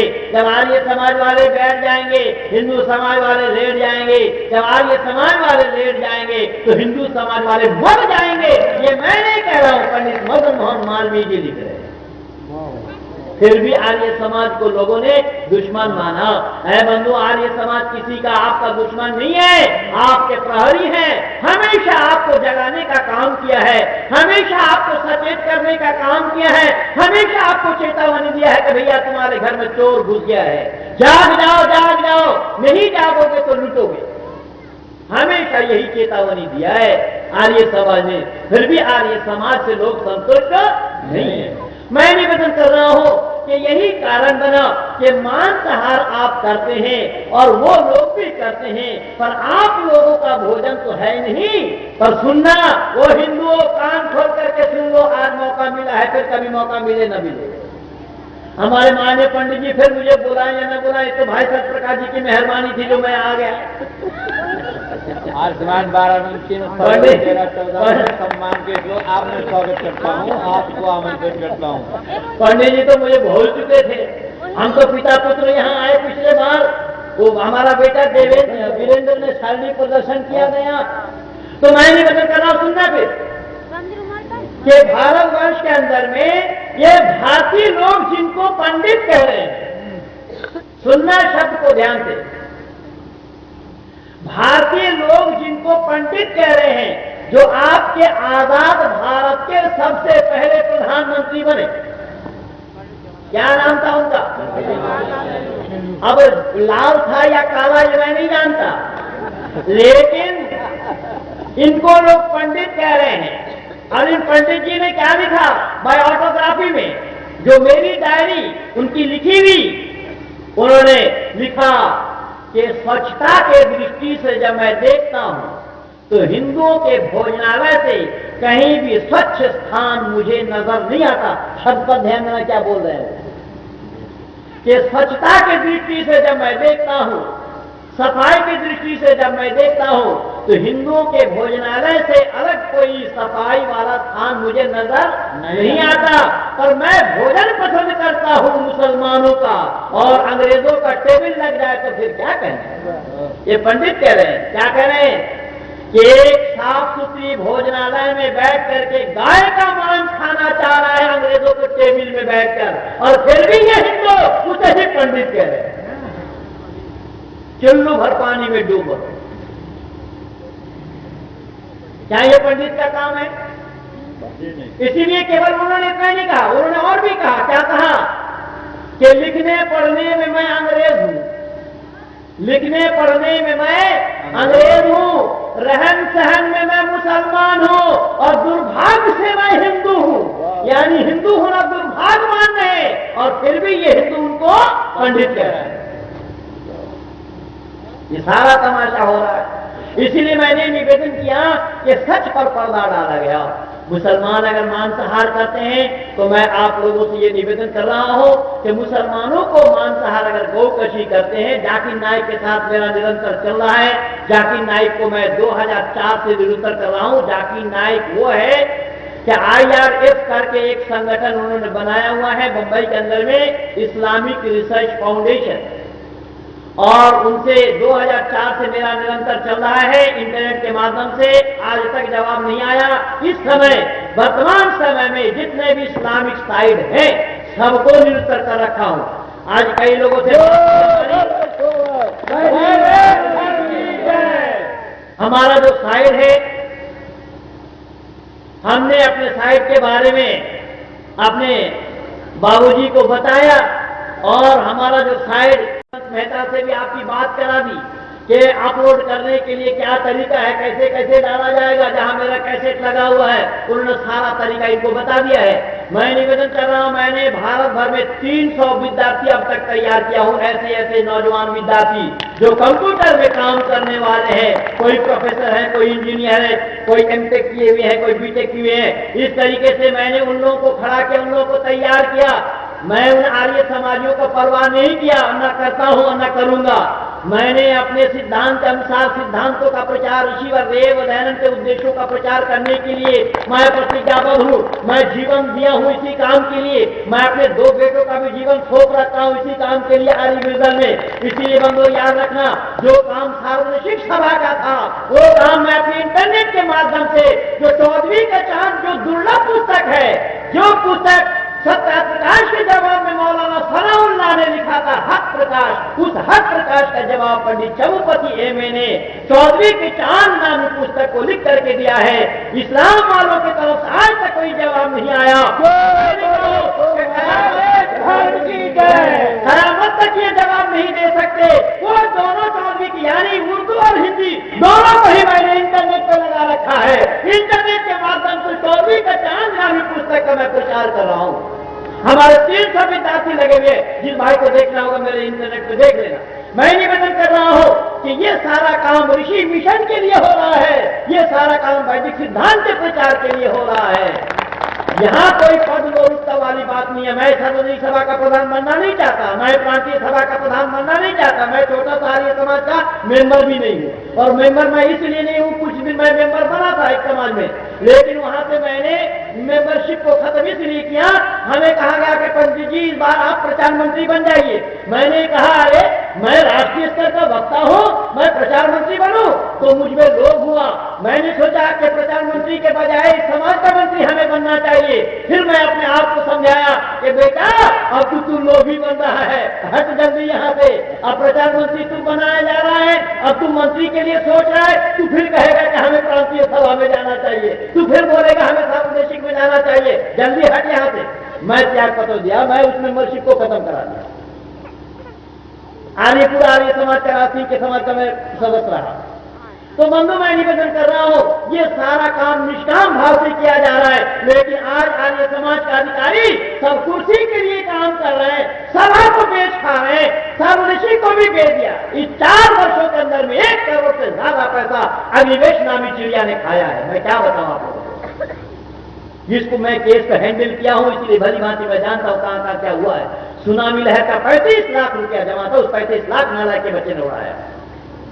मैं क्या बताऊं, जितना बताऊंगा उतना ही कम और थोड़ा होगा। इसलिए बंधु मैंने निवेदन किया कि मुसलमान अगर मांसाहार करता है तो मुसलमान मांसाहार करने के लिए मैंने उस जाकिर नाइक से कहा कि जाकिर नाइक की एक किताब है। जाकिर नाइक लिख रहे हैं कि हम लोग मांसाहार इसलिए करते हैं कि गौ शांति प्रिय पशु है। क्या बोला उसने? गौ शांति प्रिय पशु है, इसलिए हम लोग शांति प्रिय बनना चाहते हैं। तो उसके जवाब में मैंने इंटरनेट पे डाला कि गौ शांति प्रिय पशु है, अब तक आप मांस खाते आ रहे हैं, अब तक शांति प्रिय नहीं बन पाए, तो कुछ दिन बदल करके देख लीजिए। कुछ दिन बदल करके देख लीजिए, वो भी उधम नहीं बचाता जो अल्लाह ने कुरान में वद्दमा वाला हमल खिंजीर लिखा है। भले ही आप नाम न लें, लेकिन अल्लाह ने तो साफ लिखा है। कल मैं बोला भी था, मैंने निवेदन किया कि इंटरनेट के माध्यम से मैंने सबको निरुत्तर कर रखा है, आज तक कोई जवाब नहीं दे पाया। और जवाब कयामत तक मैं समझ छोड़ रखा हूं, कयामत तक मैं समझ गया हूं कि हो सके तो कयामत से पहले पहले जवाब दे देना। और कयामत से पहले जवाब क्या देंगे, ये कई जन्मों में भी जवाब नहीं दे पाएंगे। ऋषि दयानंद ने वो जो प्रमाण दिया वो सारा अकाट्य प्रमाण है, उस प्रमाण को काटने के लिए किसी के पास कोई गुंजाइश नहीं है। तो मैंने निवेदन किया कि इस सच्चाई का उजागर केवल ऋषि ने किया है, पर जो लोग ये कहते हैं कि हमें गाय खाना है, अभी कल मैं बताया भी था कि 28 नवंबर आने वाला दिन बकरीद वाला दिन आ रहा है। उस दिन में कुर्बानी लोग करेंगे और कुर्बानी किया जाएगा अल्लाह के नाम से, किस अल्लाह के नाम से, जिस अल्लाह के लिए कहा जाता है कि अल्लाह रहम करने वाला मेहरबान है। अल्हम्दुलिल्लाह रब्बिल आलमीन अर्रहमानिर रहीम बताया जा रहा है कुरान के अंदर में। सूरह फातिहा की दूसरी आयत में अल्लाह ने बताया कि वो रहम करने वाला मेहरबान है। और बंधु मैं निवेदन कर रहा हूं, अल्लाह अगर रहम करने वाला होगा, अल्लाह अगर रहम करने वाला होता तो उन पशुओं पर भी रहम करता जिन पशुओं के गले में छुरी चलाया जा रहा है। क्या उसको बुद्धि लग रही जो ऐसा ऐसा चला रहे? पर कुरान में अल्लाह ने 4 चीजों को खाना हराम करार दिया है। 4 चीज खाना हराम है मुसलमानों के लिए, इस्लाम वालों के लिए। सूरह बकरा में अल्लाह ने जिक्र फरमाया, इन्नमा हर्रम अलैकुमुल मैतत वद्दमा वलहमल खिंजीर वमा उहिल्ल बिही लिगैरिल्लाह फमान इत्तुर्र गैर बागिन वला आदिन फला इस्मा अलैहि इन्नल्लाह गफूरुर रहीम। अल्लाह ने जिक्र फरमाया, इन्नमा हर्रम अलैकुमुल मैतता, ये हराम किया गया तुम्हारा लिए मरा हुआ जानवर। 4 कौन कौन सा हराम है देखिए, मरा हुआ जानवर और जमा हुआ खून, सूअर का गोश्त, अल्लाह को छोड़कर गैरुल्लाह के नाम से ज़बा किया जाए, यानी किसी पीर मुर्शिद वली गाजी हाजी और पाजी के ही नाम से ज़बा क्यों ना किया गया हो, ऐसों का गोश्त खाना हराम है। लेकिन पहला शब्द आया है हराम किया गया तुम्हारा लिए मरा हुआ जानवर, मरा हुआ। इन्नमा हर्रमा अलैकुमुल मैतत शब्द आया है, हराम किया गया मरा हुआ। अब मरा का परिभाषा क्या है, आप सारे पढ़े लिखे लोग बैठे, मरा का डेफिनेशन क्या है? मर गया हो, नहीं मर गया होगा क्या मतलब? जीवात्मा वो हमारे पीछे से एक सज्जन ने कहा, जिसके अंदर से प्राण निकल गया हो वो क्या है? आनंद लीजिएगा जरा, लुत्फ उठाना कि जिसमें प्राण न हो वो मरा है। हमने यहां से एक मुर्गा को छोड़ा, सड़क के ऊपर आपके राजमार्ग में ही आ गया। अंदाजा लगाइए, आप तो प्रधानमंत्री सड़क योजना के माध्यम से आपके सड़कें भी चौड़ी हो गई, लंबी हो गई। तो मुर्गा आ गया, किसी गाड़ी के पहिए के नीचे मुर्गा आ गया, उसके अंदर से आत्मा निकल गई। वो मुर्गा क्या है? आपके पड़ोस में ही नदी है, नदी में मुर्गा बह गया, उसके अंदर से आत्मा निकल गई। वो मुर्गा क्या है? और रेल के पटरी के नीचे मुर्गा आ गया, उसके अंदर से आत्मा निकल चुकी। वो मुर्गा क्या है? किसी ने पेट में छुरी भोंक दिया, उसके अंदर से आत्मा निकल गई। वो मुर्गा क्या है? किसी ने गर्दन के तरफ से एक तलवार की चोट लगाई, गर्दन को अलग कर दिया, उसके अंदर से आत्मा निकल गई। वो मुर्गा क्या है? किसी ने एक तेज छुरी को लिया, गले के तरफ से आहिस्ता आहिस्ता चलाकर दो नली को काटा, एक खाद्य नली, दूसरा प्राण नली। दो नली को काटने के बाद उसके अंदर से आत्मा निकल जाती है या रहती है? आत्मा निकल जाने का नाम क्या बोला आप लोगों ने? तो आत्मा निकल जाने का नाम अगर मरा है तो कौन कहता है कि हम हलाल खाते हैं? तुम हराम ही होगा, हर हालात में हलाल होगा ही नहीं।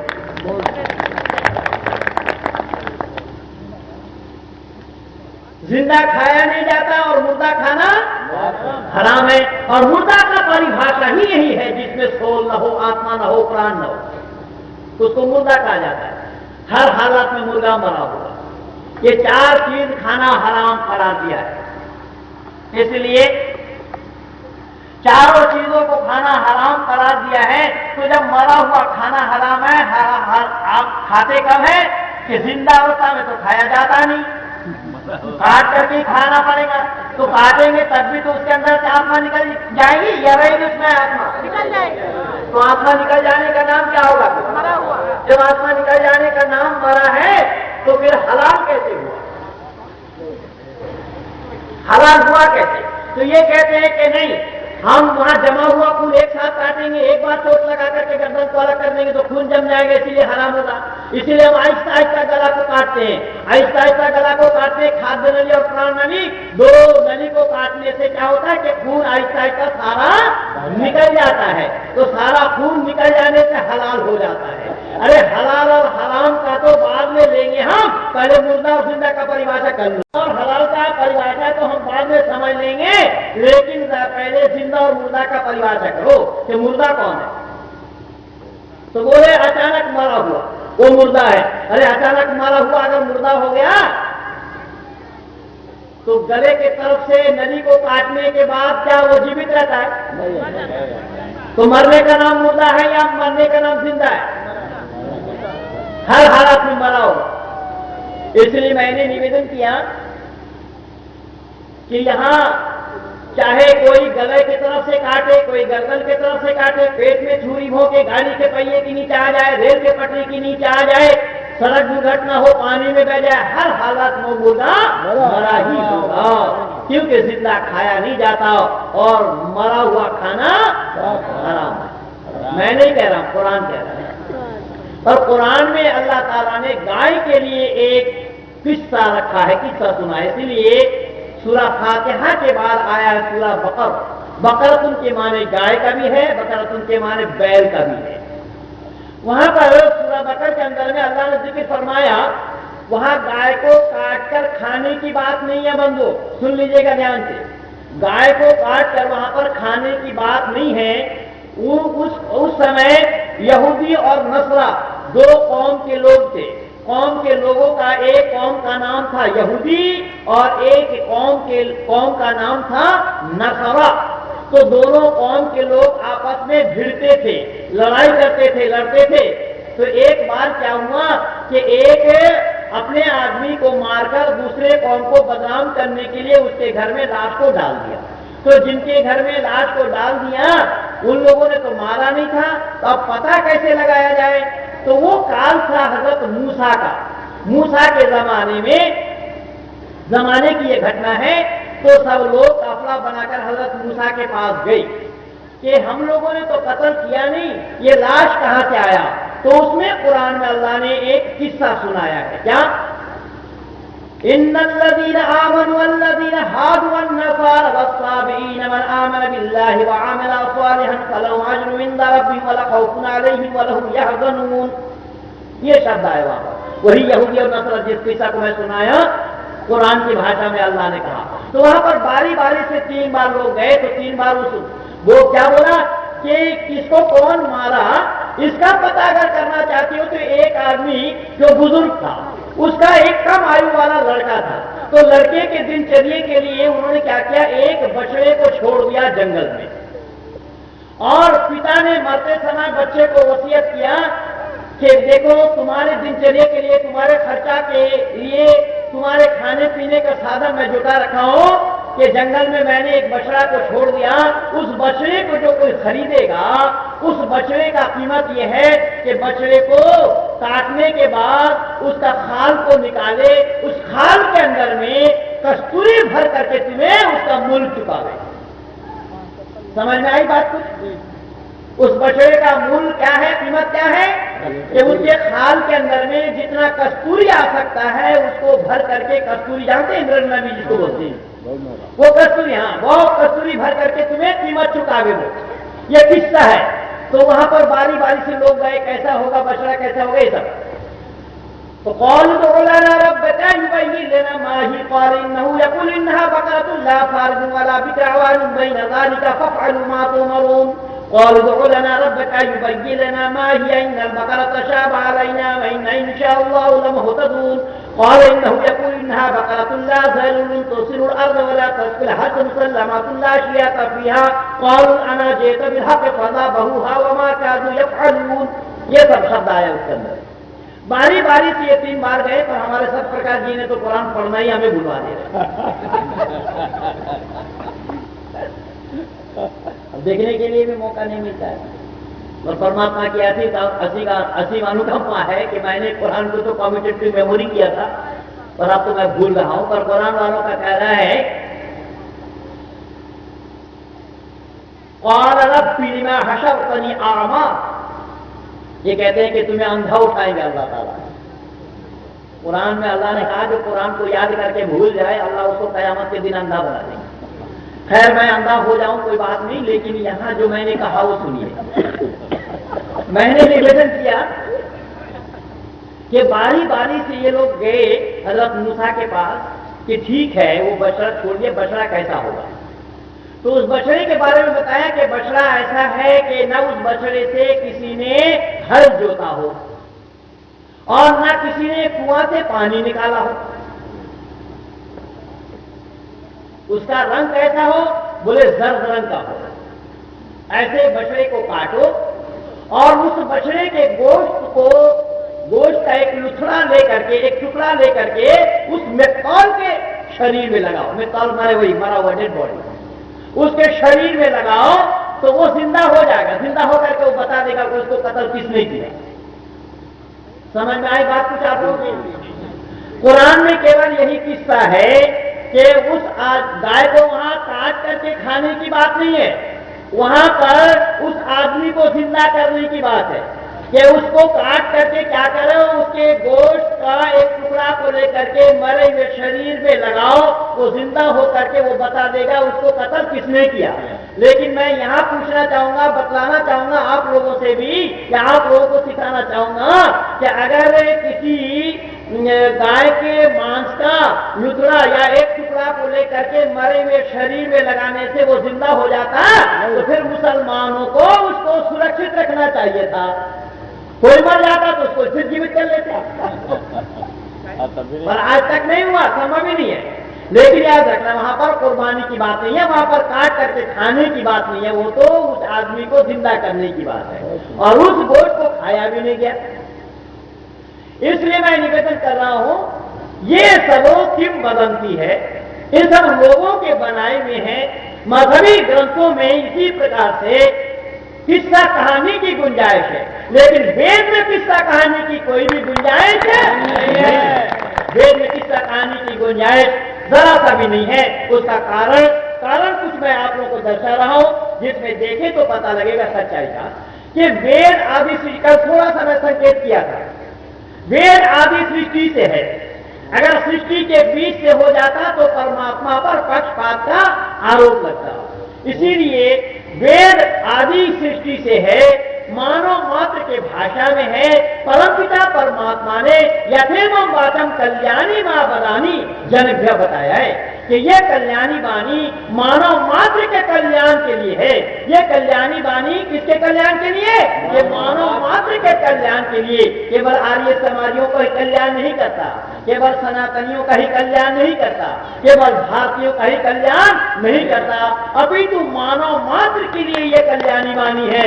लेकिन कुरान मानव मात्र के लिए कल्याण नहीं करता। भाई बच्चे को बैठाइए, क्या बात है?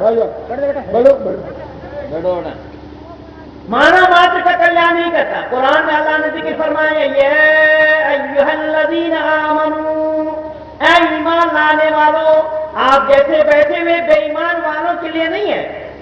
अगर कोई कहे कि हाँ वहां लिन्ना फिल आलमीन शब्द आया है, पूरे आलम के लिए है, लेकिन फिर मैं ये कहना चाहूंगा, क्या या अय्युहल्लज़ीना आमनू नहीं है? अगर या अय्युहल्लज़ीना आमनू है तो उसका अर्थ क्या है? या अय्युहल्लज़ीना आमनू के माने ऐ ईमान लाने वालों।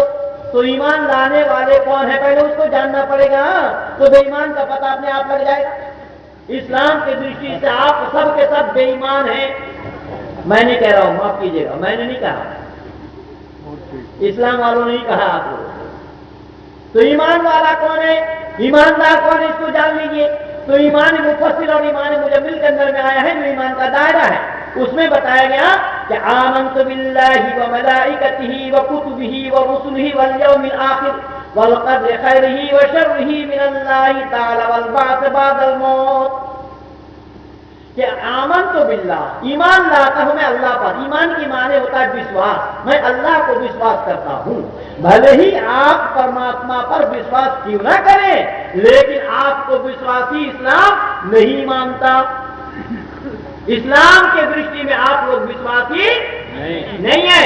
इसलिए कहा आमन्तु बिल्लाह व मलाइकतिही, और फरिश्तों को मैं मानता हूं, व कुतुबी और उनके किताबों को मैं मानता हूं, व रुसुली और उनके रसूलों को मानता हूं, वल यौमिल आखिर और आखिरत के दिन को मैं मानता हूं, वल क़द्रि खैरिही व शर्रिही मिनल्लाहि तआला वल बअस बअदल मौत। कि अच्छे बुरे का किस्मत को अल्लाह ताला ने बनाया।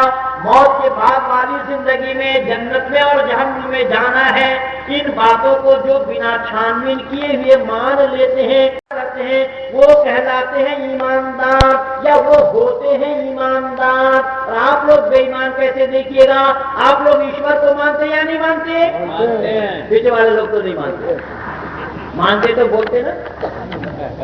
क्या वाकई में आप सब बेईमान है? हाँ जी, बेईमान नहीं है, बेईमान नहीं है। मैं वही सिद्ध करने जा रहा हूं कि बेईमान है, वही तो मैं बोल रहा हूं। भले ही आप ईश्वर को मानते हो, लेकिन इस्लाम कभी भी आपको ईमानदार नहीं मानेगा। इस्लाम ईमानदार नहीं मानेगा। सुनियो कितना भेदभाव पैदा किया है, कितना भेदभाव पैदा किया है। ये लोग कह रहे हैं कि मानव समाज में भेदभाव है। जब तक धरती का कुरान है तब तक मानव समाज में भेदभाव रहेगा, कोई भाई का राज मिटा नहीं सकता। मेरे पास है इसका, मैं इसके ऊपर टाइप किया हुआ मैं रखा हूं अपना लेख कि धरती पर कुरान के रहते हुए शांति का आना संभव नहीं है। बाइबल के रहते हुए शांति का आना संभव नहीं है। क्या सर्दी लग रही, तुझे ज्यादा चाहिए, क्या चाहिए, क्या खा रहा है, ज्यादा नहीं खा रहा है, क्यों परेशान कर रहे हो? मैंने नहीं बता क्या सुनना, बाइबल के रहते हुए भी विश्व में शांति का आना संभव नहीं होगा, और कुरान के रहते हुए भी विश्व में आना संभव नहीं होगा। मैं निवेदन कर रहा हूं, पक्षपात के लिए आने समाज में गुंजाइश नहीं है। गलत है, गलत है, चाहे वो गलत हमारे पास है तो भी गलत है, लेकिन वेद में ऐसा गलत है ही नहीं है। इसीलिए वेद में उंगली उठाना संभव ही नहीं होगा, क्योंकि वेद स्वतः प्रमाणम प्रतः प्रमाणम, वेद स्वतः प्रमाण है और स्वतः प्रमाण है। आइए वही सारा कसौटी मैं आप लोगों को निकाल करके दे रहा हूं। मैंने निवेदन किया कि अल्लाह ने कहा, क्या कहा, यहाँ इस्लाम वालों की मान्यता क्या है, यहाँ क्या बताया, ईमान मुफस्सिल ईमान मुजम्मिल के अंदर ईमान के दायरे में क्या बताया गया कि अल्लाह को मैं मानता हूं और वो कुछ भी, और उनकी किताबों को मैं मानता हूं, किताब उनके पास 4 है, किताब उनके पास। आप लोग वेद कितना मानते हैं? वेद कितना है? पर वेद 4 नहीं है, वेद 1 है। वेद एक वचन में आया है। तीसरा नियम पर्याय समाचार, वेद सब विद्याओं का पुस्तक है। अगर वेद 4 होता तो वेदों में सब विद्या होता, ऐसा हो, पर वहां एक वचन में आया है। अर्थात एक वचन क्यों है वो भी सुन लीजिएगा, वो भेद मैं बता रहा हूं कि अग्नि, वायु, आदित्य और अंगिरा, चारों ऋषि ने आपस में जो वार्तालाप किए, आपस में जो बोले बतलाए, उसी का ही नाम वेद है, उसी का ही नाम ज्ञान है, उसी का ही नाम स्वर है। कल मैं स्वर का प्रमाण दिया था। इसी का ही नाम स्वर है, इसी का ही नाम विचार है, इसी का ही नाम सत्ता है, इसी का ही नाम ज्ञान है, इसी का ही नाम लाभ है। तो अगर वेद 4 हो जावे तो एक ऋषि दूसरे वेद से वंचित हो जाएंगे। इसीलिए वेद 4 नहीं है। चारों ऋषि ने केवल 4 कांड को अलग किया है। कांड 4 है, ज्ञान कांड, कर्म कांड, उपासना कांड और विज्ञान कांड, जो ऋषि, यजु, साम और अथर्व के नाम से पुकारा गया। अब देखिए, इसी बार कई बार मेरा शास्त्रार्थ हुआ बहुत सारे आलिमों से, जाकिर नायक से भी चल रहा है। मैं 3 बार इसको शास्त्रार्थ का चुनौती दिया हूं। तो शास्त्रार्थ का चुनौती दिया तो जाकिर नायक कह रहे हैं, वो पहले तो विदेश गए थे, विदेश आकर के बात करेंगे। अभी संपर्क किया, जब विदेश आ गए तो उन्होंने बोला कि पंडित जी आप कितने आदमी जुटा सकेंगे? 1 लाख आदमी आपका होगा क्या? आप कितने लोग हैं? मैंने कहा कि आपके आकाए नामदार हजरत मोहम्मद मुस्तफा सल्लल्लाहु अलैहि वसल्लम जब प्रचार के लिए उतरे थे, वो भी अकेले थे, वो 2-3 नहीं थे, इसीलिए घबराना मत, मैं अकेला हूं। अब आप मैदान में आओ तो सही। सच्चाई का पता तो तब लगेगा कि सच्चाई किनके पास है। सब आप जानते हैं, मैं जानता हूं। वो भी अपने को कहता है कंपैरेटिव स्टडी फॉर रिलीजियस हमारा विषय है, और मेरा विषय वही है, कंपैरेटिव स्टडी फॉर रिलीजियस, कि मैंने तुलनात्मक अध्ययन किया है। और वो कह रहा है मैंने तुलनात्मक अध्ययन किया। मैंने कहा कि तुम वेद का वार नहीं जानते हो। मैंने उसको बोला कि तुम वेद का वार नहीं जानते हो, तुमने वाम मार्गियों का ही भाष्य पढ़ा है, तुमने वेद से हजरत मोहम्मद को सिद्ध किया है, और हमें आपत्ति है तुम वेद से हजरत मोहम्मद को सिद्ध नहीं कर सकते कई जन्मों में, क्योंकि जन्म तुम्हारा होगा नहीं, पर कयामत तक नहीं सिद्ध कर सकते। कारण कि अगर वेद में किसी व्यक्ति विशेष का नाम हो जाए तो परमात्मा पर पक्षपात का आरोप लगेगा। इसलिए वेद में व्यक्ति विशेष के नाम के लिए कोई गुंजाइश नहीं है। तो मैंने निवेदन किया कि वेद इसीलिए आदि सृष्टि से है, मानव मात्र की भाषा में है, जो कल मैं प्रमाण दिया था कि धरती पर जब कोई मानव आता है वो एक ही स्वर से ही चिल्लाता है। सबका रोने, हंसने, चिल्लाने, पुकारने की आवाज सबकी एक है। तो मैंने निवेदन किया कि यही कारण बना कि वेद आदि सृष्टि से है। वेद किसी मुल्क वालों की भाषा में नहीं है। वेद में किस्सा कहानी की गुंजाइश नहीं है। और जितने भी मजहबी किताब हैं उन सब में किस्सा कहानी की गुंजाइश है।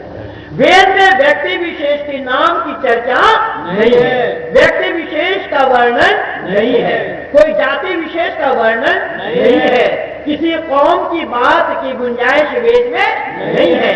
और कुरान में व्यक्ति विशेष के नाम एक किस्सा कहानी में भरा पड़ा है। कुरान स्वयं कह रहा है इस बात को। कहीं बनी इस्राइल के किस्सा, कहीं बुनियामीन का किस्सा, कहीं इब्राहिम का किस्सा, कहीं लूत का किस्सा, कहीं मूसा का किस्सा, कहीं ईसा का किस्सा, कहीं किसी का किस्सा, कहीं मोहम्मद का किस्सा, कहीं यूसुफ जुलेखा का किस्सा। यह किस्सा ही किस्सा है, यानी कहानी। कहानी ही क्या? कहानी। कोई हानि नहीं है। तो मैं निवेदन कर रहा हूं कि वेद के इतर जितने भी हैं सब जगह किस्सा है, वंशावली है सब लोग। वेद में किस्सा कहानी की गुंजाइश नहीं। वेद में विज्ञान विरुद्ध बातों की भी कोई गुंजाइश नहीं। वेद में सृष्टि नियम सृष्टि नियम के विरुद्ध बातों की भी गुंजाइश नहीं है। अब इन कसौटी को साथ साथ सब मजहबी ग्रंथों के साथ लगाते चले जाएंगे तो आप लोगों को पता भी लगता चला जाएगा कि धर्म पुस्तक ईश्वरीय ज्ञान कौन सा है। ये सारा कसौटी मैं दे दिया हूं। अब एक एक करके मैं इसके साथ मजहबी ग्रंथों का तुलना कर रहा हूं। तो आप पा जाएंगे कि वाकई में ईश्वरीय ज्ञान वेद क्यों और कहते हैं। मैंने निवेदन किया कि वेद में विज्ञान विरुद्ध बातों की कोई गुंजाइश नहीं है और जितने भी मजहबी ग्रंथ हैं सब में विज्ञान विरुद्ध बातों की गुंजाइश है। जैसा पिछले दिन जब अभी राष्ट्रपति कलाम साहब थे तो मैंने कलाम साहब राष्ट्रपति साहब को, राष्ट्रपति जी को, महामहिम जी को एक पत्र लिखा व्यक्तिगत कि आपको आज विश्व के आंगन में लोग मिसाइल मैन के नाम से जानते हैं, एक साइंटिस्ट के नाम से पुकारते हैं, पर आपसे मेरी गुजारिश है, प्रार्थना ये है कि मैंने एक बार एक मित्र के साथ खड़ा खड़ा बात कर रहा था तो एक आदमी पीछे से भागता हुआ आया और हम दोनों के बीच में आकर के कहा कि अभी अभी मैं देख करके आ रहा हूं कि बकरी ने रेल को धक्का देकर पटरी से नीचे गिरा दिया। क्या बोला उस आदमी ने? बकरी ने रेल को धक्का दे, एक बकरी ने रेल को धक्का देकर के पटरी से नीचे गिरा दिया। उसके पीछे एक आदमी भागता हुआ आया, इन बातों को उसने भी सुन लिया। उसने कहा कि अरे ये तो पागल खाना से छुट करके आ रहा है। उसने क्या बोला? पागल खाना से छुट करके आ रहा है। अरे बकरी में इतनी शक्ति कहाँ है, इतनी ताकत कहाँ है कि रेल को धक्का देकर गिरावे? संभव है? नहीं। आप लोग क्या मानते हैं, बकरी में ताकत है कि रेल को धक्का देकर गिरा सकते बकरी? नहीं। तो तीसरा आदमी जो आया पीछे से उसने बोला ये तो पागल खाना से निकल करके आ रहा है। पर हाँ ये तो पागल है, पर एक बार की बात है मैंने क्या देखा कि एक रेल आ रही थी, एक रेल आ रही थी, उसके सामने भाग करके एक आदमी गया और उंगली यूं की, बोले रेल रुक गई। क्या बोला उसने? रेल रुक गई। बोले एक आदमी ने उंगली ऊंचा किया और रेल रुक गई। अब मेरा साथी जो खड़ा था और वो दो आए, अब ये तीनों मिलकर के वो कोई सिद्ध पुरुष होगा। क्या बोला? वो कोई सिद्ध पुरुष होगा। मैंने लिखा राष्ट्रपति को, मैंने महामहिम राष्ट्रपति महोदय आपसे मेरी गुजारिश ये है कि बकरी का धक्का देकर पटरी से रेल को नीचे गिराना संभव नहीं, तो आदमी के उंगली के ऊंचा करने से रेल का रुकना कैसा संभव होगा? तो आदमी के उंगली के इशारा से चांद का टुकड़ा होना कैसा संभव होगा?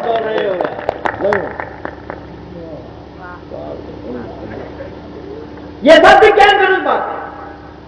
पर यहां पर भी नहला पर देहला चला जाए, अकल के दुश्मनों की कमी थोड़ी है, जैसा आप लोग भी दुश्मनी कर रहे हैं अकल के साथ। यहां पर लोगों ने कहा, क्या कहा? बाल समय रवि भक्ष लियो और तीनों लोग भगवान से आरो। क्या बोला? इन्होंने बोला हनुमान जी बाल अवस्था में ही सुबह सवेरे ही उठ करके सूरज को निकल गए। अरे भाई सूरज समझ रहे थे या लाली को?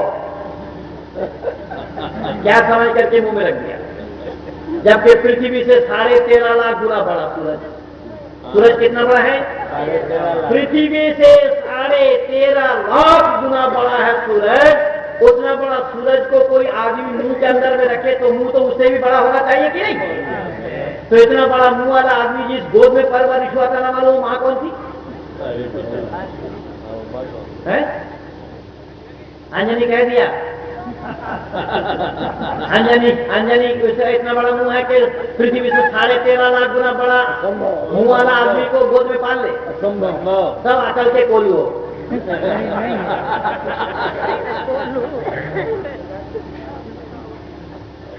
ये सब किंवदंती है, ये सब किस्सा कहानी है। ईश्वरीय ग्रंथ में, ईश्वरीय ज्ञान में इन सब किस्सा कहानी की कोई गुंजाइश नहीं है। केवल इतना ही नहीं, विज्ञान विरुद्ध बात क्या है देखा? बाइबल वालों की मान्यता है कि अल्लाह ताला ने 6 दिन में जमीन और आसमान को बनाया, 7वां दिन आराम किया। बंदो दिन है या रात इसका पता हमें और आपको किस चीज के द्वारा लगता है?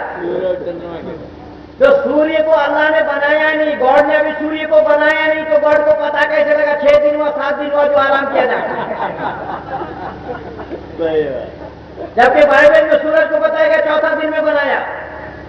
कुरान वालों ने भी कहा यही बात वलक़द खलक़ना अस्समावाति वल अर्ज़ फ़ी सित्तति अय्यामिन सुम्मा इस्तवा अलल अर्श युदब्बिरुल अम्र युफ़स्सिलुल आयात। एक जगह नहीं, 4 जगह जिक्र आया इसका कि अल्लाह ताला ने जमीन और आसमान को बनाया 6 दिन में, फिर 7वां दिन आराम किया। वलक़द खलक़ना अस्समावाति वल अर्ज़ फ़ी सित्तति अय्याम सुम्मा इस्तवा अलल अर्श युदब्बिरुल अम्र युफ़स्सिलुल आयात। अर्श पर विराजमान हुए। अच्छा बंधु, यहां पर कई बातें हैं जो जरा दिमाग से विचार करके बोलिएगा, पर आप लोग विचार करना नहीं चाह रहे हैं, इसीलिए मैं भी मुसीबत में फंस गया। जब सूरज को यहां बनाया नहीं गया तो अल्लाह को पता कैसे लगा 6 दिन हुआ 7 दिन हुआ जो अर्श पर जा बैठा? पहली बात। दूसरी बात, ये बैठेगा कौन? नहीं, जो बैठेगा जो थकेगा।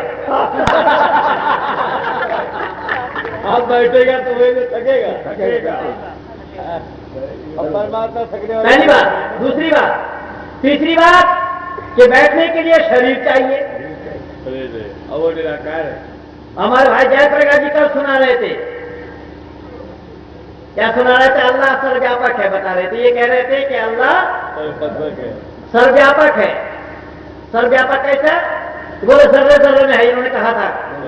पर मैं निवेदन कर रहा हूं, अल्लाह जर्रे जर्रे में कहने के लिए मुसलमान भले ही कह दे, लेकिन अल्लाह जर्रे जर्रे में नहीं है। क्यों कि जर्रे जर्रे के शब्द का क्या अर्थ देंगे आप लोग? कण कण में। देखिए बहुत सुंदर। जर्रे जर्रे शब्द का अर्थ क्या है? कण कण में। लेकिन मैं निवेदन कर रहा हूं, ना कुरान का अल्लाह कण कण में है, ना कुरान का भगवान कण कण में है, और ना बाइबल का गॉड कण कण में है। क्योंकि अगर ये सब कण कण में हो जाए तो जहन्नुम में भी होना पड़ेगा। अगर कार्यक्रम में तो जहन्नुम नहीं। इसलिए अल्लाह का जहन्नुम में होना कैसे संभव होगा? अभी मैं मोतिहारी में था, बिहार में, तो मोतिहारी में मैं बोल रहा था, पहला दिन बोला वलक़द खलक़ना अस्समावाति वल अर्ज़ फ़ी सित्तति अय्याम, तो किसी मौलाना ने सुना और वो अगला दिन आया सवाल लेकर के। तो मैंने वहां सवाल किया कि जब सूरज को बनाया नहीं तो अल्लाह को पता कैसे लगा दिन हुआ रात हुआ, फिर कई 6 दिन हुए 7 दिन हुए जो जाकर के आराम की। तो अगला दिन उसने सवाल लिख करके लाया, उसने बोला कि अल्लाह ने सूरज बनाया। उसका सवाल क्या था? अल्लाह ने सूरज बनाया। मैंने कहा मौलाना आपने बिल्कुल ठीक लिखा है, अल्लाह ने सूरज बनाया। जो मैं कल कहा था शायद इसी को सुन करके आपने लिखा होगा ये सवाल। लेकिन आपसे गुजारिश ये है कि आपसे मैं ये पूछना चाहता हूं कि अभी भी आप अधूरे हैं, क्योंकि आप सत्य से विमुख हैं, क्योंकि आपको दिन में दिखाई नहीं देता। उसका कारण क्या है? आंख नहीं है, आंख में पर्दा पड़ा हुआ है। बोले वो क्यों? मैंने कहा आपने लिखा इसका अल्लाह ने सूरज को बनाया। बोले हाँ। मैंने कहा जब सूरज को बनाया तो सूरज को रखा कहा गया? रखने के लिए जगह चाहिए होगा पहले। और वो वेद कह रहे इस बात को, आकाशाद वायु वायु अग्नि ही अग्नि रहा कहा। देखिए बनाने का तरीका क्या है परमात्मा का? आकाशाद वायु बताया। आकाश की माने स्पेस, खाली जगह, शून्य स्थान। शून्य स्थान अगर न हो, जगह खाली न हो, तो आप लोगों के लिए बैठना संभव था? आप लोग पहले बैठे या जगह पहले है? जल्दी बोलो। तो सूरज को अगर अल्लाह ने बनाया तो सूरज को रखने के लिए अल्लाह को चाहिए था या नहीं? ये लोग दुनिया को जानते ही नहीं है कि दुनिया है क्या। सृष्टि के नियम को नहीं जानते कि सृष्टि के नियम क्या है, सृष्टि को बनाया कैसे जाता है। मैंने निवेदन किया कि केवल इतना नहीं, अब यहां देखिएगा कि अल्लाह जगह में है जो बताया। भाई जयप्रकाश जी के लिए मैं बताई, इन्होंने कल कहा था, लेकिन इन्होंने नहीं, इनकी तो अपनी बात नहीं है। ये भी तो बेचारे सुन करके ही बोल रहे हैं, और ये इस्लाम वालों की मान्यता है कि वो जगह में मानते, पर वो कहने के लिए कह रहे हैं, लेकिन वो जानते नहीं है। अल्लाह के बारे में उन लोगों की धारणा ही गलत है। अल्लाह को वो जानते ही नहीं है। अल्लाह को अगर जानते होते तो ये कहना नहीं पड़ता। देखिए मैं प्रमाण दे रहा हूं, और प्रमाण मैं कुरान से ही देता हूं, कुरान से मैं दे दूंगा। अल्लाह ने कहा वलक़द खलक़ना समावाति वल अर्द फी सित्तति अय्यामिन सुम्मा इस्तवा अलल अर्शि युदब्बिरुल अम्र युफ़स्सिरुल आयात। तो जब अल्लाह अगर ज़र्रे ज़र्रे में है तो अल्लाह अर्श पर बैठा क्यों? गए तो बैठने के बैठा तो हाँ जी, और जो बैठेगा वो एक देशी होगा, जो बैठेगा हम निष्कर्ष लीजिए यहीं से। मैं मंच पर हूँ या आप लोगों के साथ कुर्सी पर हूँ, जरा जल्दी बोलता। मंच पर हैं, तो इसका मतलब मैं कुर्सी से अलग हूँ जी, और शरीर होने के कारण मैं यहाँ बैठा हूँ, अन्यत्र नहीं। समझ में आ रही बात? तो सरगापा का मतलब ही क्या होगा? इसलिए मैं निवेदन कर रहा हूँ, वेद के अतिरिक्त कोई नहीं जानता उस परमात्मा। उस परमात्मा को जानने के लिए वेद को जानना पड़ेगा, वेद से ये सारा प्रमाण मिलना संभव होगा। इसलिए वेद में आया है तज्जति तन्नैजति तद्दुरे तद्वंतिके।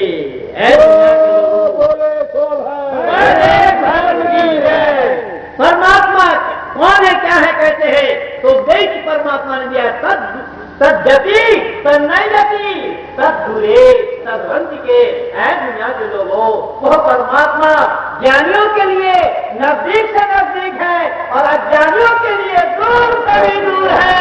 आसमान पर मानता है, आसमान पर मानता है, क्षीर सागर में मानता है, वो सब के सब लोग अज्ञानी है, अज्ञानी है, अज्ञानी है।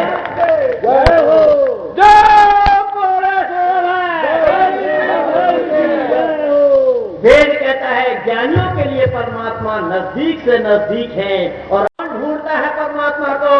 तो परमात्मा का उपदेश आया है, ऋषि दयानंद कहे परमात्मा को ढूंढता है अज्ञानी। क्यों? ज्ञानी को ढूंढना नहीं पड़ता, ज्ञानी जानता है। ज्ञानी कभी भी परमात्मा से अपने को अलग नहीं करता। नहीं मानता, बताइएगा, बात बनेगी नहीं, मानने वाली बात नहीं है, वहां जानना पड़ेगा। आप अगर मानने से बात थोड़ी होगा, आपको अमल करना पड़ेगा। अगर आप अमल नहीं करेंगे तो मान करके क्या करेंगे? इसलिए मैं निवेदन कर रहा हूं कि ज्ञानी कभी परमात्मा से अपने को अलग नहीं करता और अज्ञानी कभी परमात्मा को नहीं जानता। अल्लाह ने कहा छोड़ो ईसा को, आदम को देखो। जिस आदम को मैंने बिना माँ और बिना बाप का पैदा किया, तो जब आदम को बिना माँ बिना बाप का मैं पैदा कर सकता हूँ, तो बिना बाप का पैदा करना मेरे लिए कोई कठिन काम है क्या? मैं एक बार कह देता हो जा, बस हो जाता। तो मरियम गर्भवती कैसे हुई? तो कुरान में फिर क्या बोला वो सुनिए। कुरान में अल्लाह ने फिर कहा मरियम गर्भवती हुई कैसे? अल्लाह ने कहा कि वल्लती अहसनत फरजहा फनफखना फीहा मिन रूहिना वजअलनाहा वब्नहा आयतन लिलआलमीन। अल्लाह ने मरियम के शर्मगाह में फूंक मार दिया, मरियम गर्भवती हो गई। क्या तमाशा बना रखा है? अल्लाह को फूंक मारने के लिए कोई जगह मिला ही नहीं। नाक में मार देते ना, मालूम अल्लाह का क्या बिगड़। नाक के साथ गर्भाशय का डायरेक्ट यहां कहा कि वल्लती अहसनत फरजहा, फरूजा शब्द है, फरजहा फनफखना फीहा मिन रूहिना वजअलनाहा वब्नहा आयतन लिलआलमीन। मैंने मरियम के शर्मगाह में फूंक मार दिया, मरियम गर्भवती हो। रूप मरियम के घर में प्रवेश कराने का अल्लाह का तरीका देखा। को मानव बनाने का तरीका ही अल्लाह को मालूम नहीं, भला ऐसा अल्लाह दुनिया से बनाएगा?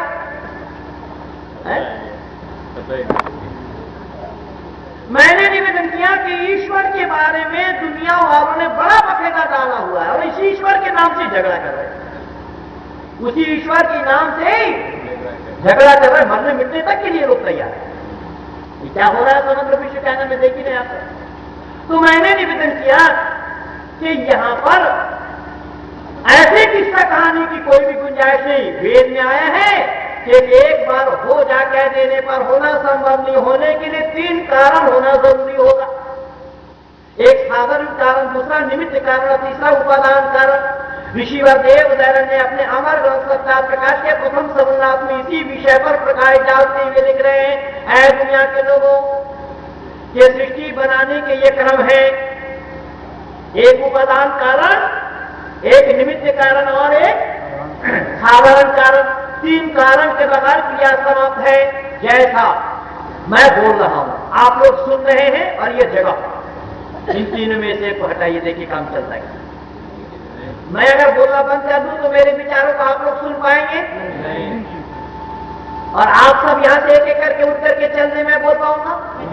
अब आप लोग सुनने के लिए आए, मैं सुनाने के लिए आया, और कहीं ये जगह निर्धारित न हुआ होता तो हम लोग पूरे रसोली गांव में टक्कर मारते या नहीं? इसी का ही नाम ईश्वर, प्रकृति और जीव। इसका नाम क्या?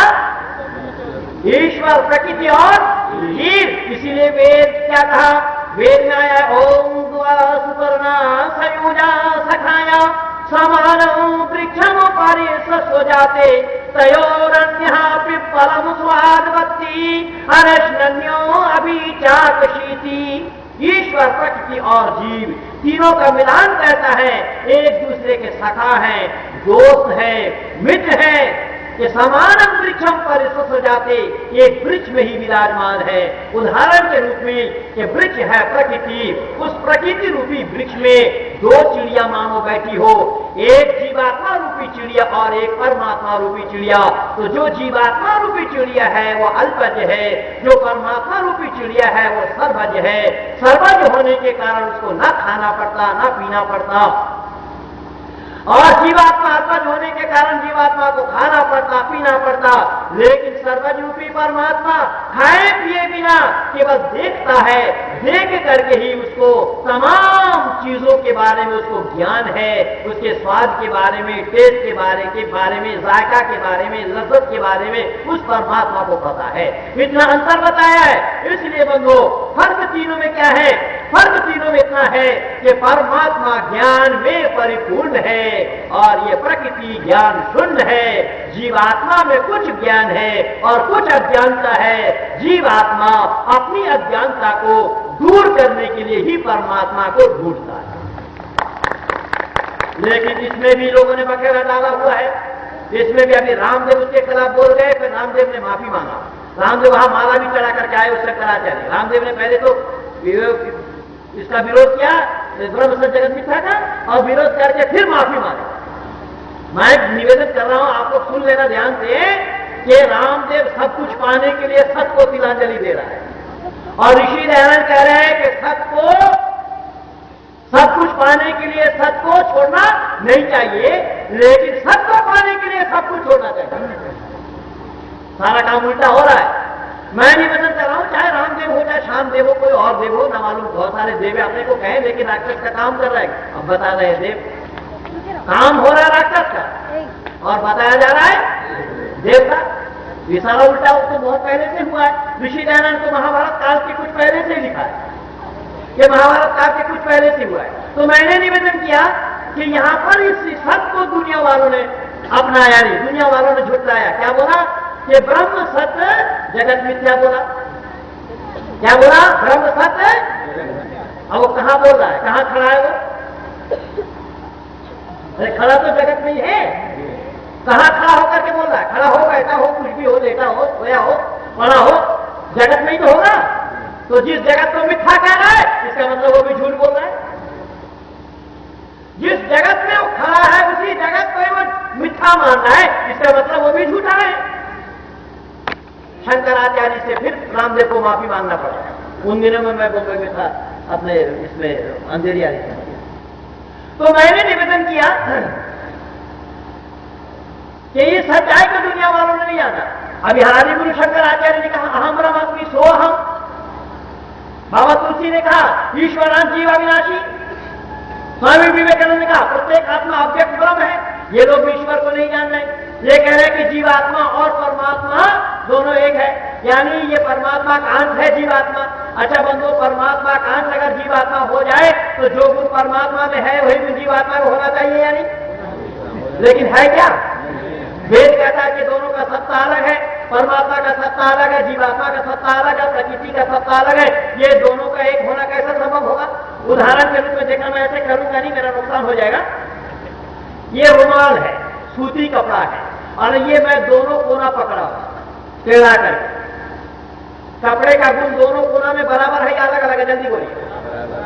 सूती कपड़ा है, कपड़े का गुण दोनों कोना में बराबर है या नहीं? तो यहां पर भी वही बात ले लीजिए कि अगर ये जीवात्मा परमात्मा का अंश है, जो परमात्मा में गुण है वही गुण जीवात्मा में होना चाहिए या नहीं होना चाहिए? तो जब परमात्मा सर्वज है, ये जीवात्मा अल्पज क्यों हुआ? इस सच्चाई को दुनिया वालों ने नहीं जाना। अच्छा, 1 फीट कितना इंच में पुल होता है? जरा जल्दी बोलना। 12 इंच में, उसमें से 1 सूत निकालिएगा, कितना बचेगा? नहीं, 1 सूत की कमी आ जाएगी। जितना निकालेंगे उसमें उतनी की कमी आ जाएगी। यहां पर भी बात वही है, परमात्मा का अंश निकालेंगे तो परमात्मा में कमी आ जाएगी, परमात्मा का अंश निकालेंगे तो परमात्मा में कमी आ जाएगी। तो लोग यहाँ तर्क क्या देते हैं? लोग तर्क ये देते हैं कि पूर्णमादा पूर्णमिदं पूर्णात् पूर्णमुदच्यते पूर्णस्य पूर्णमादाय पूर्णमेवावशिष्यते, कि पूर्ण हुआ है, पूर्ण है, पूर्ण से पूर्ण लेने पर भी पूर्ण बाकी रहता है।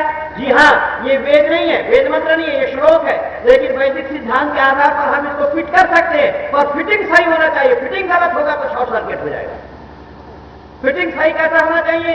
देखिए, पूर्ण वो है, पूर्ण है, पूर्ण से पूर्ण लेने पर भी पूर्ण बाकी रहता है, ये बिल्कुल सही है। लेकिन परमात्मा कैसा पूर्ण है? वो अंश रूपी पूर्ण नहीं, वो ज्ञान रूपी पूर्ण है।